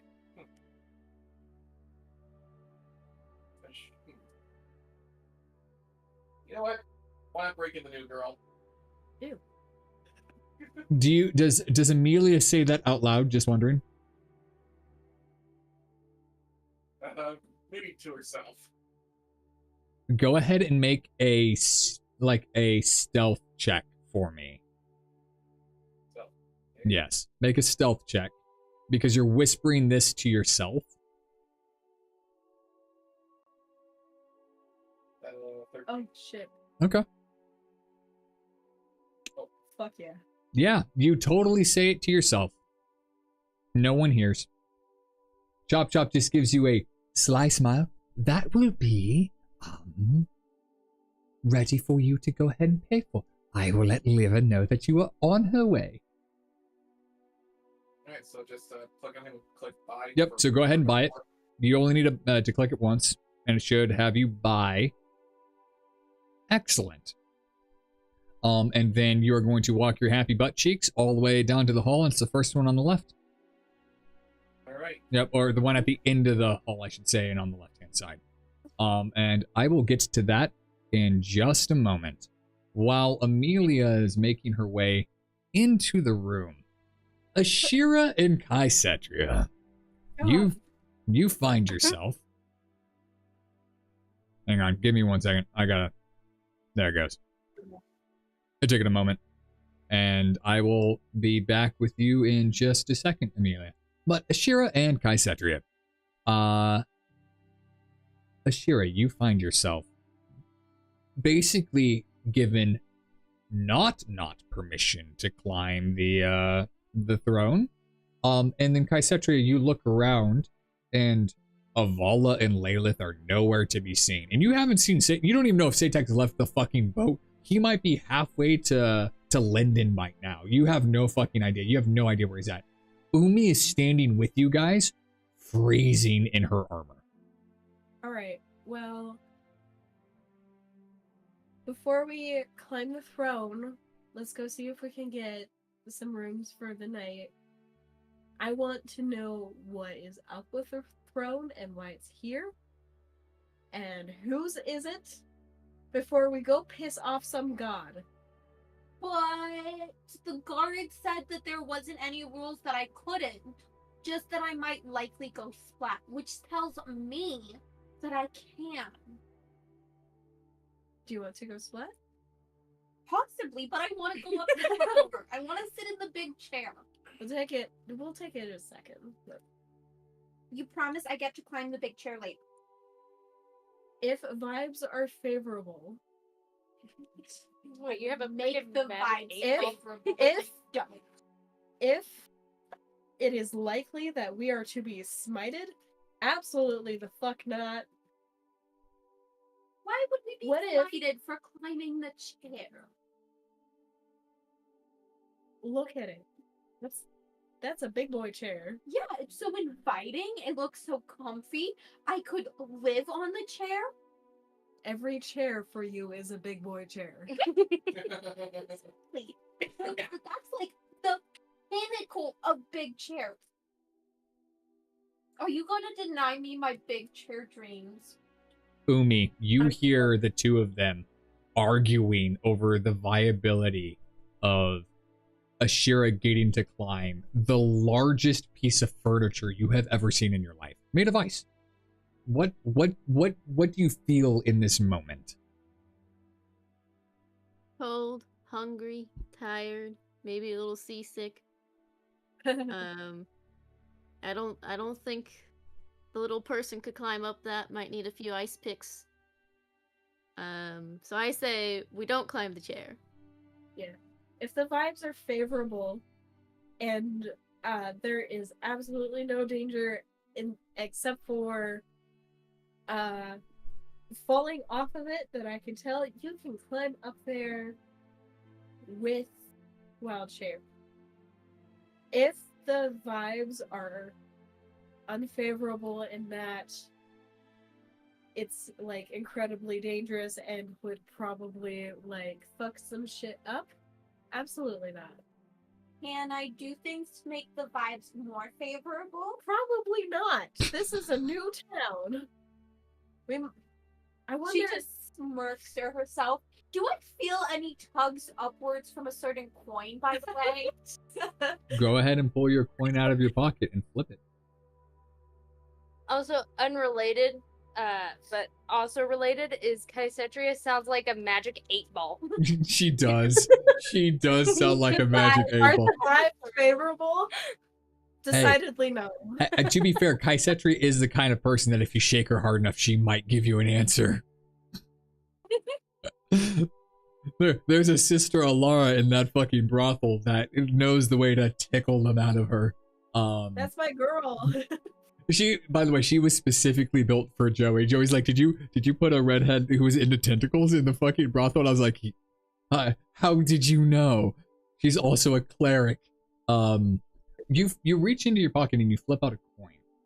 We're talking And scripture all night. It kind of hovers in the air for a moment. And then, Ashira, your coin rockets off out into the distance. In a flash, it is gone. It just... And about 20 seconds later, as you're panicking because your entire existence is predicated upon whether or not this coin comes back, it zooms back and lands in your hand. And then with the force of Goliath himself picking you up by the breeches and throwing you, this coin is dragging you towards that throne. Oh, fuck. The coin says I have to go. I'm sorry. We're You doomed. absolutely do not. We need to get Umi to a roomie. But the coin is dragging me. I can't not. I'm not strong enough to stop it. I'm I'm strong either enough gonna to stop die you. from the frostbite or whatever's gonna happen on that throne. Kaisetria, Umi, are you going to try and outpull a magic coin? How strong is the coin? I don't know. Maybe make a strength check and fucking find out. I will need both of you to roll, or one of you can give the other person advantage. So if one person has a stronger or higher strength score, you can give it advantage to the person with the higher strength score. It'll be the two of you versus the magical force of this coin. Got a +1. What is your I strength? don't have my character sheet up. Hit because C. I wasn't here. Oh. C should open up your character sheet. Oh, thank you so much. Yep.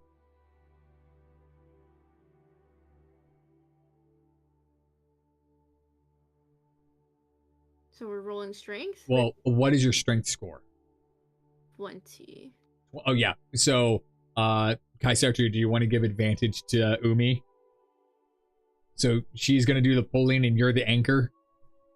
Sure. Okay. So you're gonna roll. Strength. A strength check, but you're gonna roll at advantage. So you're gonna hold left control while you click it. Yeah. Or if you have physical dice, you can roll physical dice.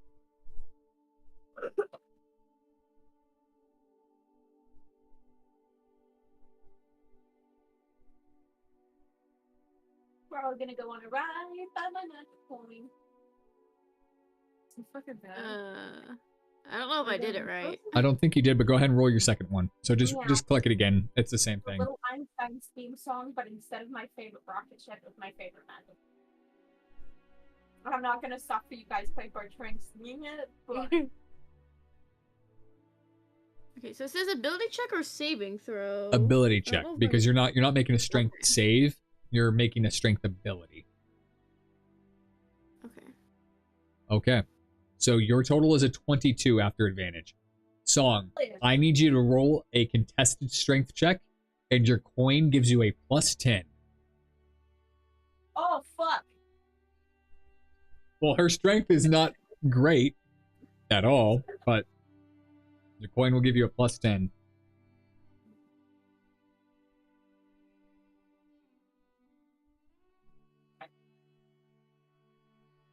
That's a 29. Fuck yourself. So, So with me. Umi, you grab a hold of this gnome, and you've got a pretty firm grip. You've like weaved your hands inside like every gap of her clothing, and you're holding on for dear life. And Kaisetria, you've got your feet like planted in the cobblestone, and then out of nowhere, This is fine. This is how we die. both of you go Well, skidding. get to the top of the pretty Both of tower. you go skidding across the icy cobblestones, holding on for dear life, as Ashira's tiny little gnome legs are not moving, but this coin is almost magically pulling her along, and you guys are now skiing on the street. I need all of you guys to make dexterity checks in order to avoid plowing into people. Girl, I. Oh, am I? At disadvantage? No. Not for, well, you're wearing plate, aren't you? You would only have disadvantage on like stealth, but a dex check, you shouldn't. 17. Okay. 17. 18. Okay. 18. Umi. Wow. Hell Holy yeah. shit. You guys are like a professional bobsledding team. You are winding corners, you're dodging people. At one point, Ashira, just because she thinks it's funny, does trip a small child and he faceplants into a snowbank. But other than that, they are absolutely cooking down the road. Okay, can I make an amendment? Can it Sure. be a rich looking kid that I trip? I mean, you assume that he's rich. I would say that you can assume that he's rich. He was at least wearing halfway decent clothes. But Yes, here would 100% trip upon So- little. here's the thing about your coin. And the way that your coin works is it generally directs you to the most powerful artifact within a given radius. What your coin does not do is your coin doesn't necessarily tell you exactly where it is, but you've also never seen your coin forcefully drag you somewhere. And you don't really know the limits of what that can do. And while it's physically moving 3 of you, 2 of you guys in full armor, 1 of them being plate mail, you are rapidly approaching the bottom of the very large ice stairs, which are stairs in name only. They are about 40 feet high. And your coin is not slowing down.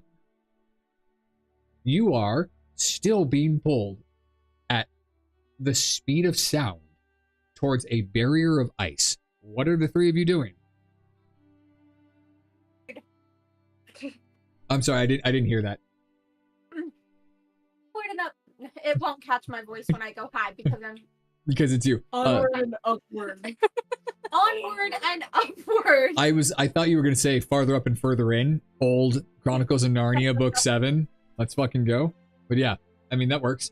Kaisetria and Umi, you guys have intertwined yourself because you anchored so hard into Ashira that you have 2 options. You can either you can either hold on and pray as hard as you can, or you can try and rip the clothes off of Ashira's back to free yourself as she goes careening at about 60 miles an hour towards a block of ice. Honey, I'm a cleric. I'm holding on and I'm praying. You are already hurt today.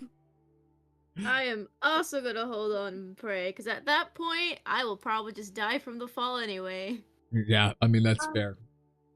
Can I ask Brinks as we're being dragged? Hey, is this going to go up? You hear this voice, how the fuck should I know? And you just, the Willem scream in the background as Brinks is like desperately trying to free himself. He's trying to dislodge himself, his little gemstone, from your staff, but it's not working because you have like clamped him in, because last time you let him free, it was problems. So he's like, you can hear him grunting and struggling. Blasted fucking gnome! You guys are about 100 feet out, life flashing before your eyes, when all of a sudden, That I am convinced is my warlock patron. all of a sudden,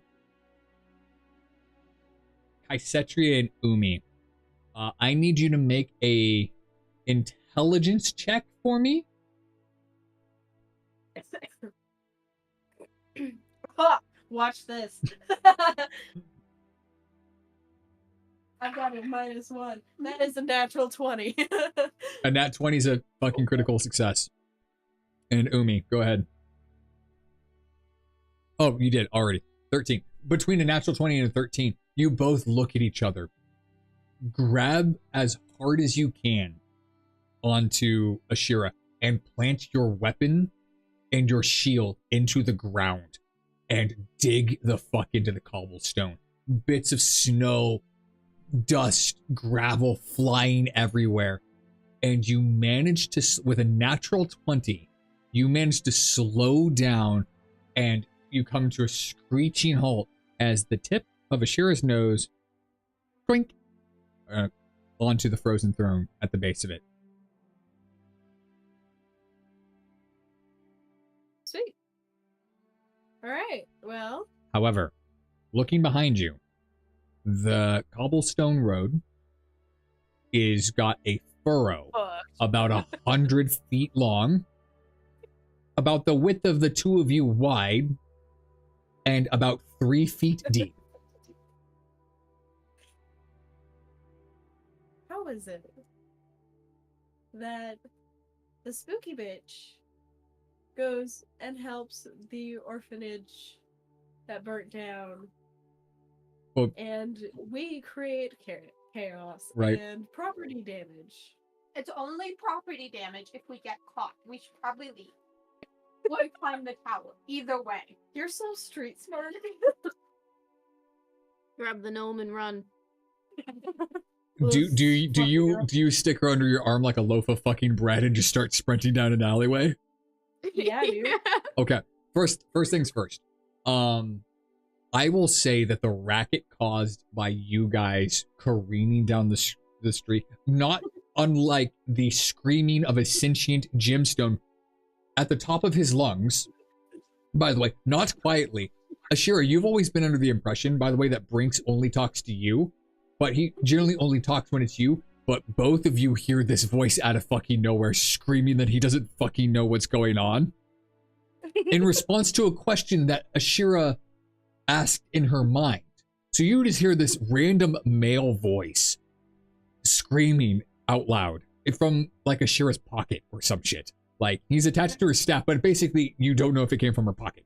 But because of the carnage and the damage and the noise, I need all of you to roll a check for me. But here's the fun thing. I've been contemplating as a DM, what can I do to make things more fun for my players?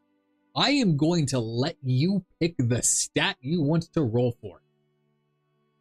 Wisdom, dexterity, strength, whatever it may be. But you have to justify the reason for the check. Here's the scenario. You guys have just careened about half a mile down the road. For the last 100-ish feet, you have left a crater in the middle of the road. You have caused a bunch of noise, and now people are starting to notice you. Whether they be civilians, whether they be guards that have just heard this god-awful racket, whatever the case may be, I will let you guys pick the relevant skill, and you must defend your choice with that skill. So you could pick persuasion if you're really high in charisma. You could pick stealth if you're really high in dex. You could pick strength and push your way through the crowd. I am going to give you the option, and you are going to roll for it. Wisdom to know that we can get the fuck out, or should. Okay. Survival. To run as fast as we can away from people, through back alleys, knowing the magic effects of the town, to just suddenly go poof. Okay, so you're going to pick survival, Ashira. My proposal. Kaisetria, which skill are you picking? We can do perception. Okay. Now, I'm happy with perception. That will tell you if somebody's closing in. That will not help you get away. If you are deciding that you are getting away. To know to get away. And Okay. to who to get away from. Umi, what skill would you pick? Knowing that more than likely you've caused a racket, caused a ruckus, and you had to get out through a crowd. I'm probably gonna pick strength because I was freezing. I almost just died. My girl's a bit traumatized. She needs all the strength in her legs she can get. Okay, fair enough. So, here's how we're going to do this. Kaisetria, if you are dead set on perception, I'm going to have you roll it first. Okay. 19. Okay. With a 19, you do see quite a crowd gathering around in your guys' general vicinity. You hear a couple of low remarks of, "What was that?" And you see a couple of guards round the corner, kind of about 300 feet away. And they turn and start heading your guys' direction. Ashira, go ahead and roll survival. 1 second. The survival knowledge. Oh, I could have done survival. And see, I get a +8 to survival. So that's 15, 16, 17, 18, 19, 20, 21, 22, 23. 23. You realize, ironically, that, I mean, all of this could have been avoided had you simply just not. But even though you did, you immediately kind of crouch down and get eye level with the ground. Like you're putting your ear to the floor. And both Kaisetri and Umi look at you like, we're going to get fucking caught. What are you doing? But what you're listening for is vibrations through the earth. You being a deep gnome. And you immediately pop up and point down an alley and go, there is no one coming from there. Let's run. Umi, you reach down and you grab Midget Legs by the collar and lift her up. I need you to make a strength check to start running. You can make an athletics check if you would prefer. I mean, your 22 is more than enough. You grab her by the collar and you knees to chest like Samuel L. Jackson would be fucking proud. You take off down the alley, and as you're going, Ashira is shouting out instructions to you. You're not sure whether it's a smart idea to follow them, but Kaisetria is hot on your heels as you guys round a corner, and you bump face first into Avala and Lalith. I'm going to pop over real fast to Amelia to finish out that little segment, and then I'll be back with you guys, and we'll go from there. Give me just 1 second while I open up my... Hold on. Is Brinks still yelling? Yes, screaming at the top of his lungs. Is Layla's the one who heard him? Layla before? knows exactly who that is. And she starts cackling. Yeah, so they kind of like Mario Kart drift around the, or past like where you guys are huddled in that alleyway. You see them book it by, and Ashira pauses, turns to the left, like, you know, like freeze frame stop in movies. How did I get here? And she just goes, hi guys, and then just woof, they're another 20 feet down the line. Moving back over to the sticky sea pickle real fast. Amelia, you walk in into the room of Lyra Moonshadow, who is sitting demurely on the edge of a seat, and she stands up, and she's on the smaller side. Now, how tall is Amelia again? I don't remember exactly what you put for her height. How tall was Amelia? Let's see.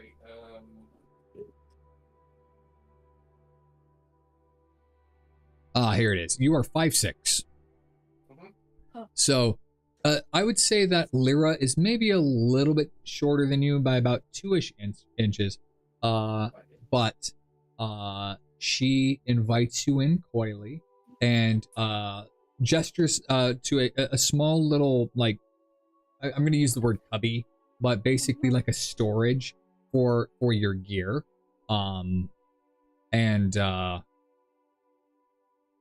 Do you put away your like weapons and your stuff? I just want to say one thing though, like, I better not get robbed or kidnapped here, because I'm so pissed off.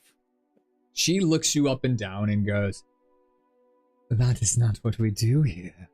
I can assure you, we are quite the professional establishment. Lyra Moonshadow, at your service. No, I didn't say it out loud. I mean, I was just saying it to myself, not as Amelia. She looks you up and down and says, that's not what we do here. It's almost like she's able to read your thoughts, if you will. But she gestures for you to put your stuff away. And as you do so, she... Well then, what exactly are you here for? For a good time. Oh, is that so? That does happen to be my specialty.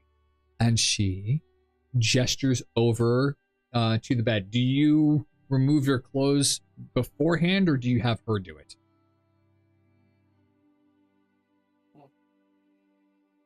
You know what? I think I'll have her do it slowly. Okay. She beckons you closer, Your every wish is my command. And she does ask you, if you would not mind, I am going to set the mood. Do you mind closing your eyes for me, darling?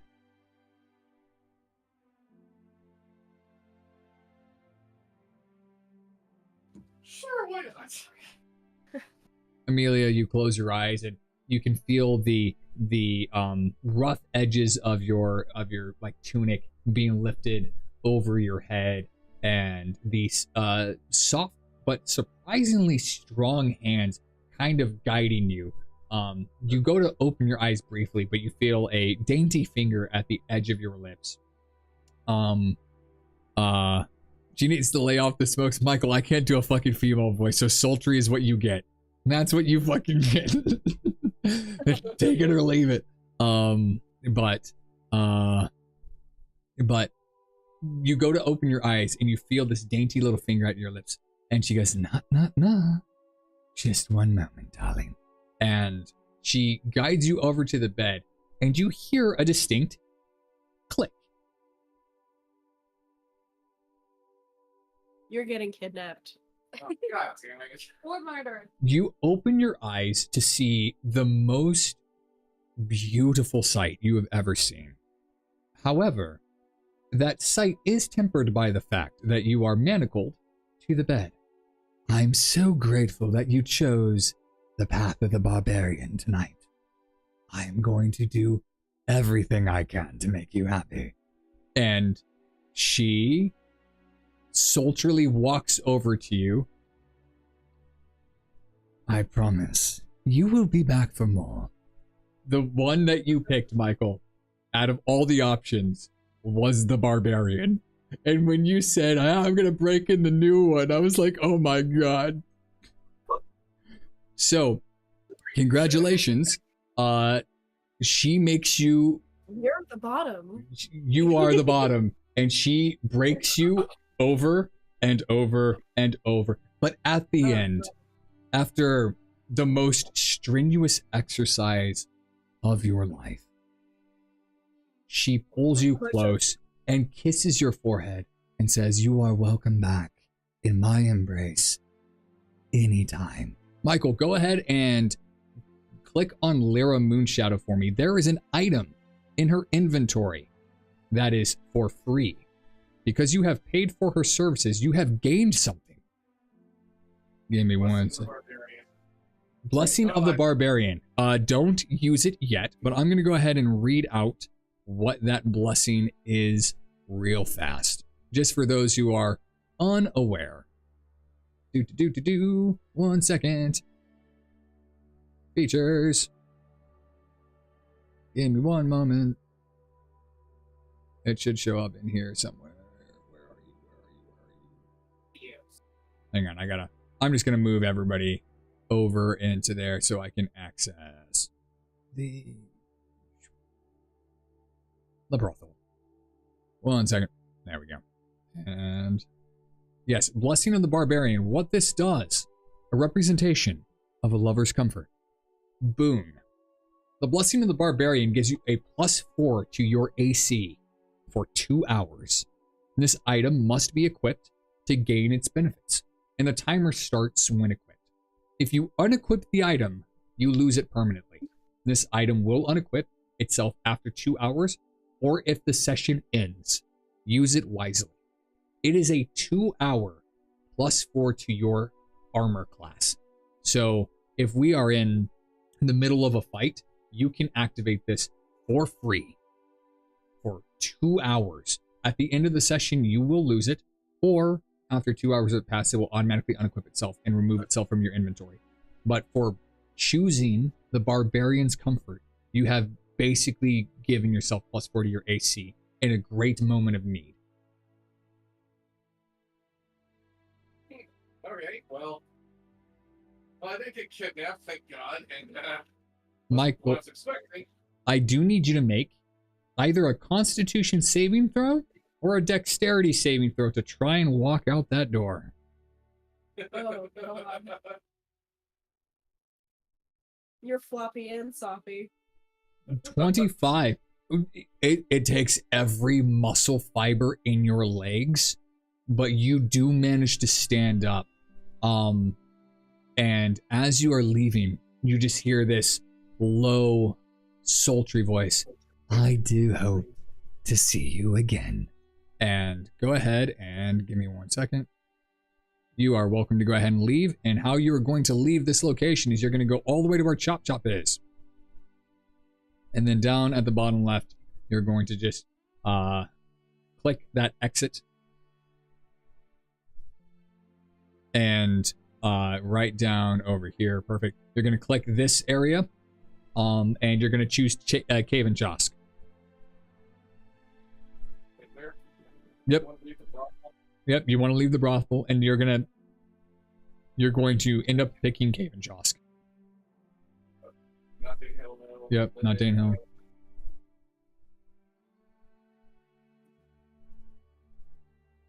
Do you visit from Syrian? Nope, not Syrian. Once again, Khavenchosk.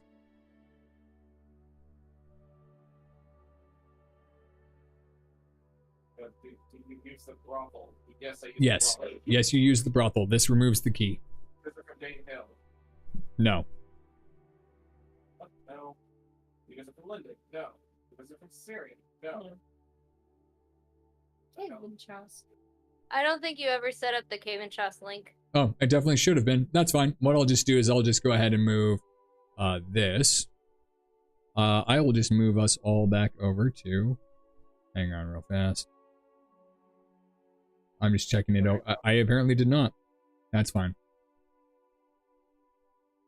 Yeah, just click the Khavenchosk link and perfect. everything up outside. Okay, excellent. But yes, at this time it is getting rather late in the evening. Avala, Lilith, you have just seen at least 3 of your party, and somehow a 4th voice go screaming down an alleyway, kicking up snow, looking like they're running from a ghost as they maneuver through the streets. Ashira does, in the middle of that sprint, say hi, but they skid another 15 feet down the alley before coming to a stop and looking furtively around at whether or not they are being pursued.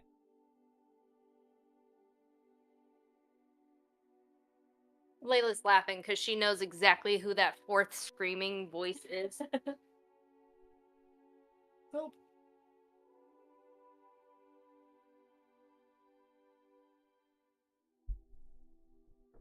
What are you guys doing? I'm gonna sit down and take a breather. You lean against a small stone structure, Umi, and you kind of rest your head back. And as you do you wear a helmet? I can't remember if Umi wears a helmet, but do you wear a helmet? Yeah. Okay. As you lean your head back, your helmet kind of thunks off the stone, and you hear this echoing sound of something hollow. And what you are leaning up against, you kind of turn around and look, is a rather dilapidated well, if you will. It's a little bit worse for wear, but it looks like it's one of those small community wells where you are able to get water at some point, but at this point, it's a coin toss on whether or not it's dry. Do not! But yeah, I didn't even know. you take your breather and you see Lilith and Avala kind of poke their head out from a corner, and Avala is draped in like 9 children, Kaisetria.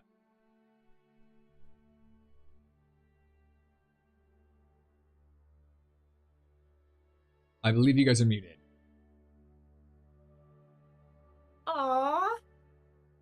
That's usually my job. Do you know how to take care of... Do you need help? Yes. Okay. Yeah. You see Lilith say yes. Make a insight check for me, Kaisetria.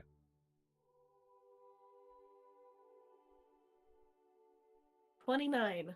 She is deadly serious. So serious.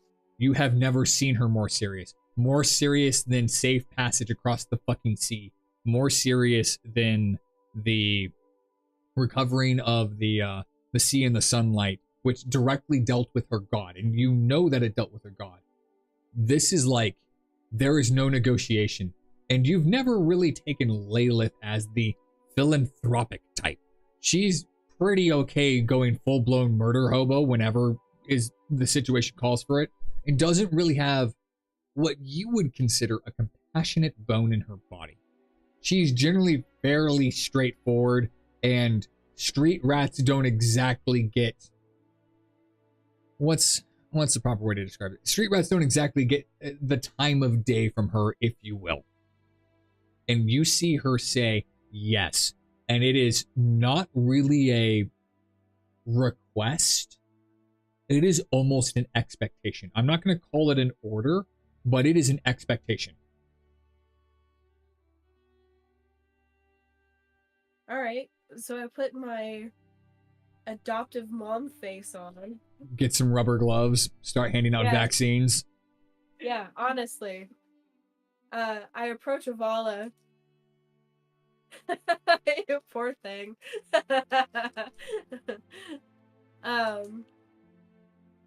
And say to the kids, "Oh, it looks like you found a couple of my friends. What's going on?"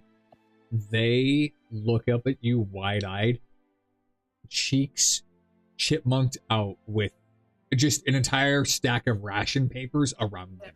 It is a growing, like, mound, and Avala just keeps reaching into her bag of holding and pulling out extra rations, and they just keep eating them.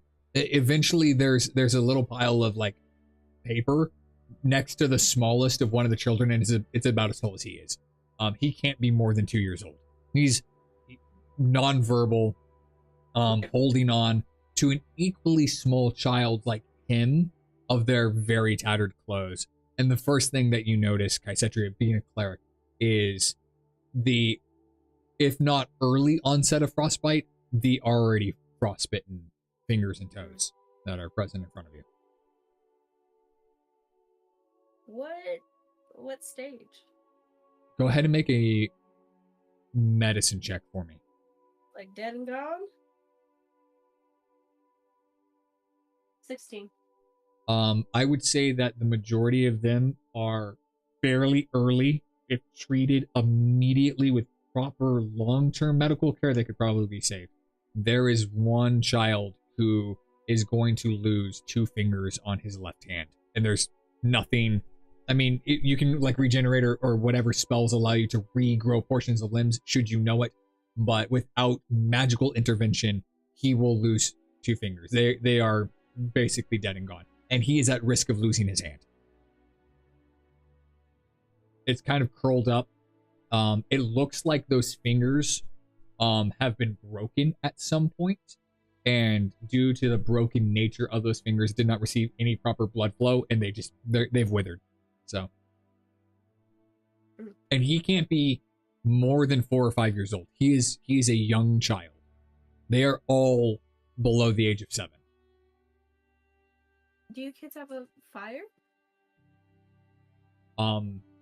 The oldest girl, the one that was originally dealt with by Lilith and Avala, speaks up.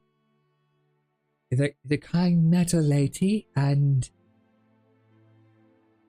I actually don't know their names, but yes, they were very kind to offer us a little bit of extra warmth and a shelter. And she points over to Avala, who did an incredible job, but I gave really, her my name. Oh yeah, you did. I don't think Lilith did, but No, Lilith didn't. But they point over to really a makeshift tarp in the wind, as best as Avala could do, which was incredible in the inclement weather. It is a tarp in a wind, but it is something. And they point over to that shelter and say, they were even kind enough to give us a home. And the moment she says home, your heart just fucking shatters. Now, Now I'm wondering if we can take all of these kids into a tavern to have a place to sleep for the night. I'm kind of looking for like an abandoned building right now. Hey kids, if your hands look like this, I need to see them in your armpits. Stat.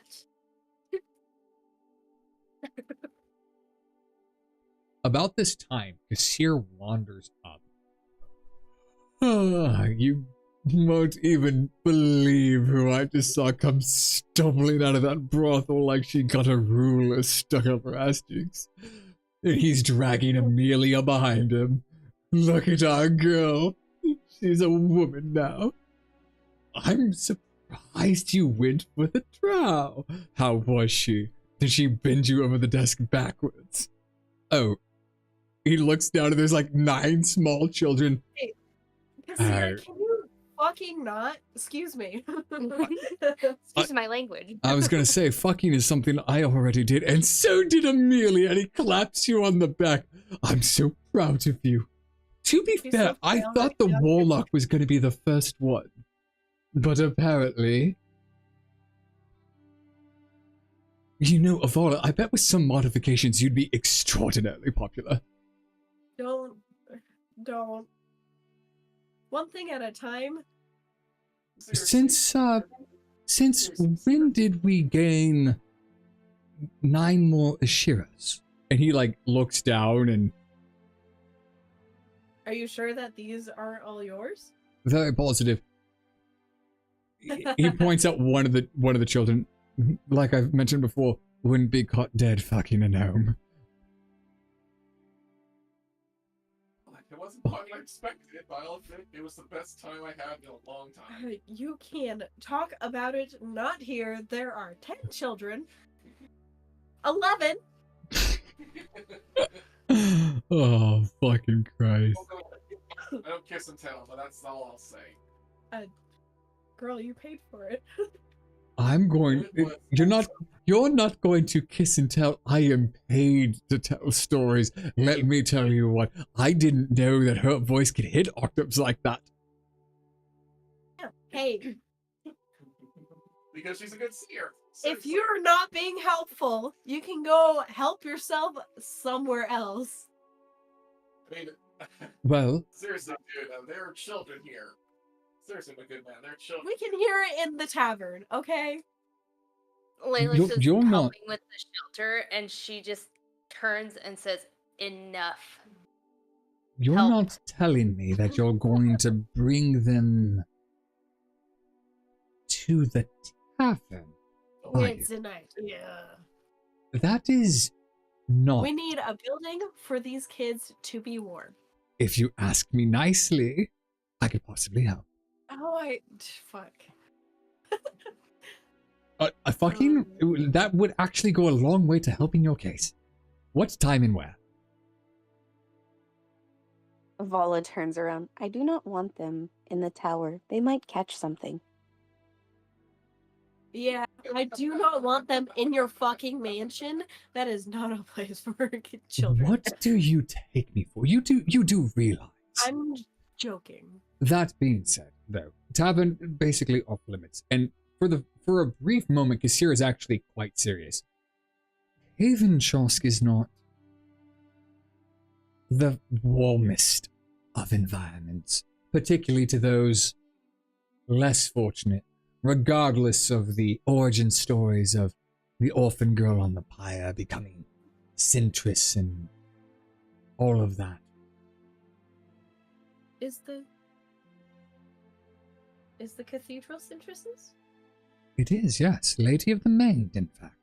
And the moment he says Lady of the Maid, once again, Layla, that memory of the story really pops into your mind.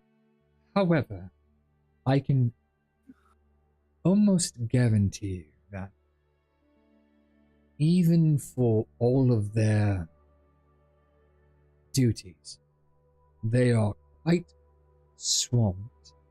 And also, these children are from the dregs.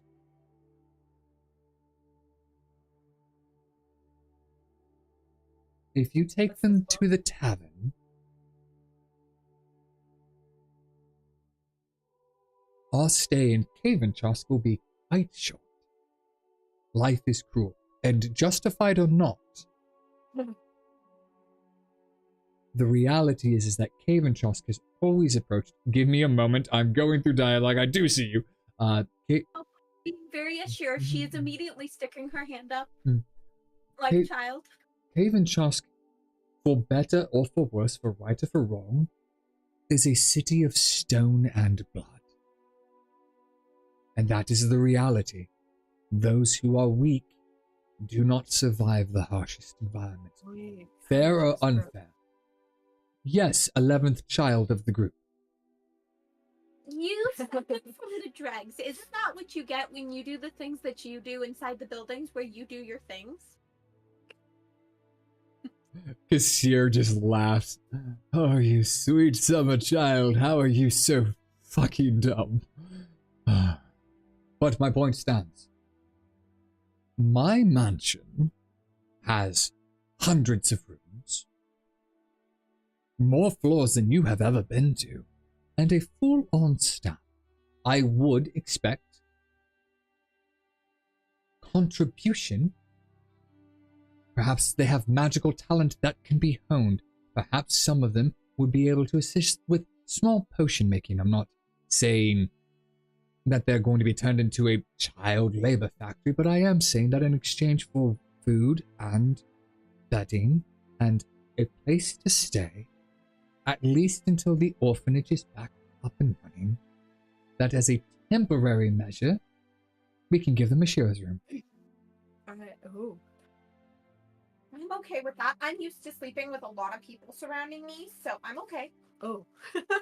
I have plenty of space. I mean, it'd be good for them to know how to make potions and to clean Heidi here and there so that they can maybe get something substantial to start to live off of.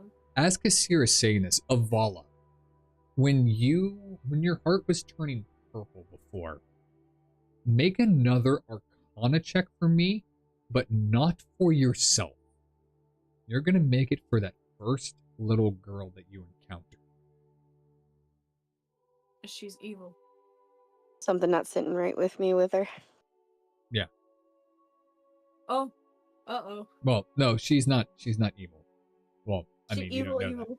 You don't know that. Natural 20. Natural fucking 20. You see in her eyes, Total of 27. it's almost an inherent gift in the very first thought that pops into your head is Therider.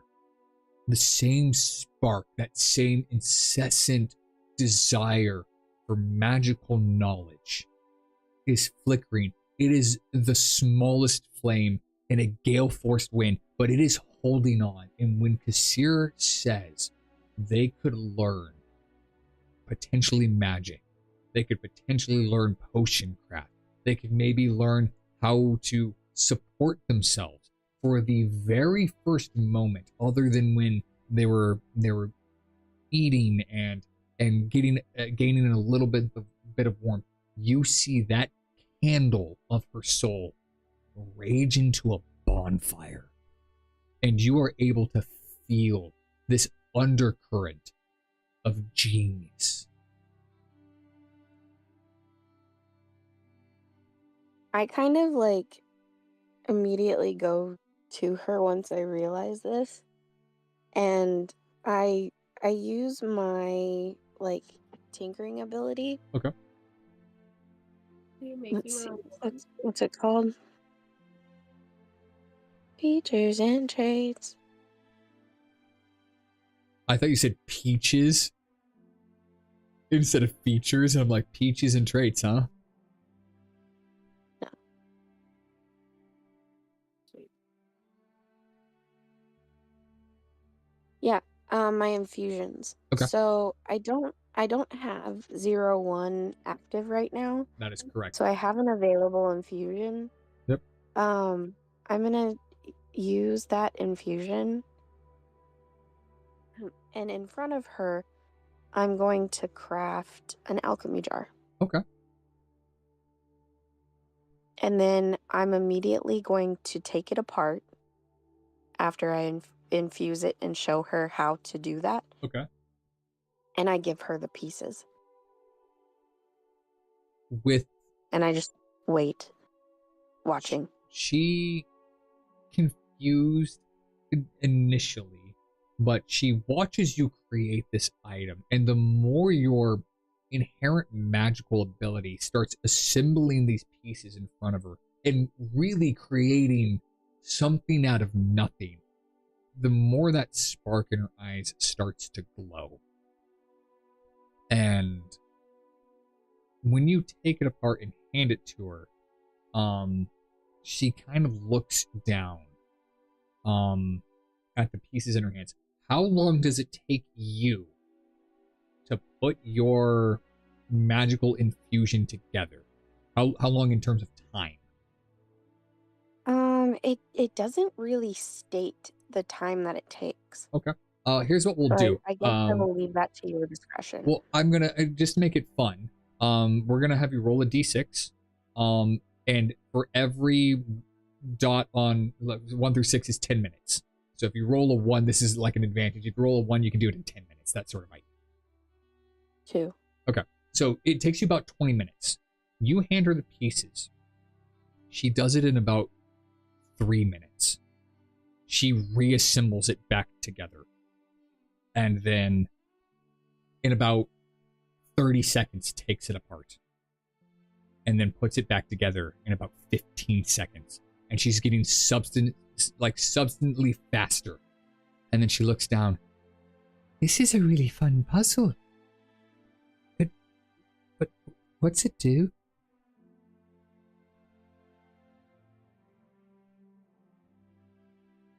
Think of something you want to drink.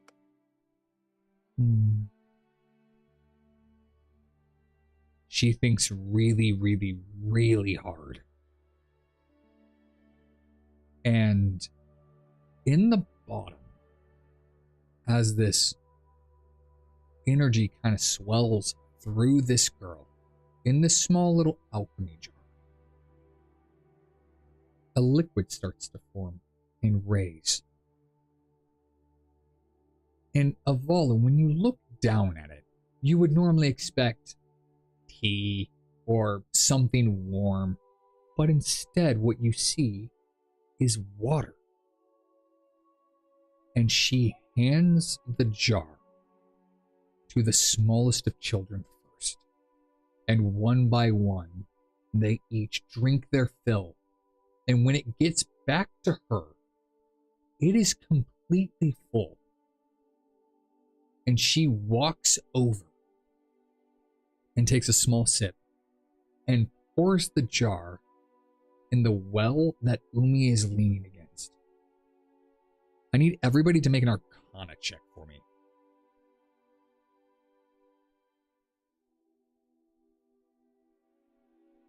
What check was that? Arcana. 16. Ooh. 26. Yeah, I figured I could natural nope for Amelia. Amelia goes, I also noped. yeah. 19 plus 6, so 25. Nice. Okay, so 25, 16, 26, and 2 natural ones. Kaisetria, what did you say?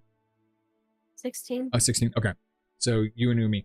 I mean, I guess everybody but the 2 nopes. Amelia's still a little sore and not concentrating. And Lalith, you are so hyper focused on fixing that shelter because it's what you can do in that moment that you're not even paying attention to the girl. But she pours this water into the wishing well. Standing on her tiptoes, she's just barely able to reach above the lip. And as this water flows in, it seems like forever. And then you guys hear this small crystalline note that rings out. It starts low, but it's very clear, this sonorous sound that echoes up the walls. And from around the well, where there has been ice and snow and rocks, you see, rising up through one of the cracks, a small little flower. And then another. And then another.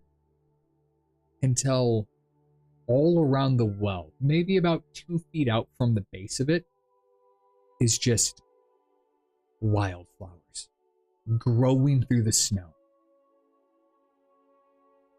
And that is where we are going to end today. Ladies and gentlemen, thank you so much for choosing to hang out with us. I hope you guys enjoyed. Congratulations on making it to Khavenchosk.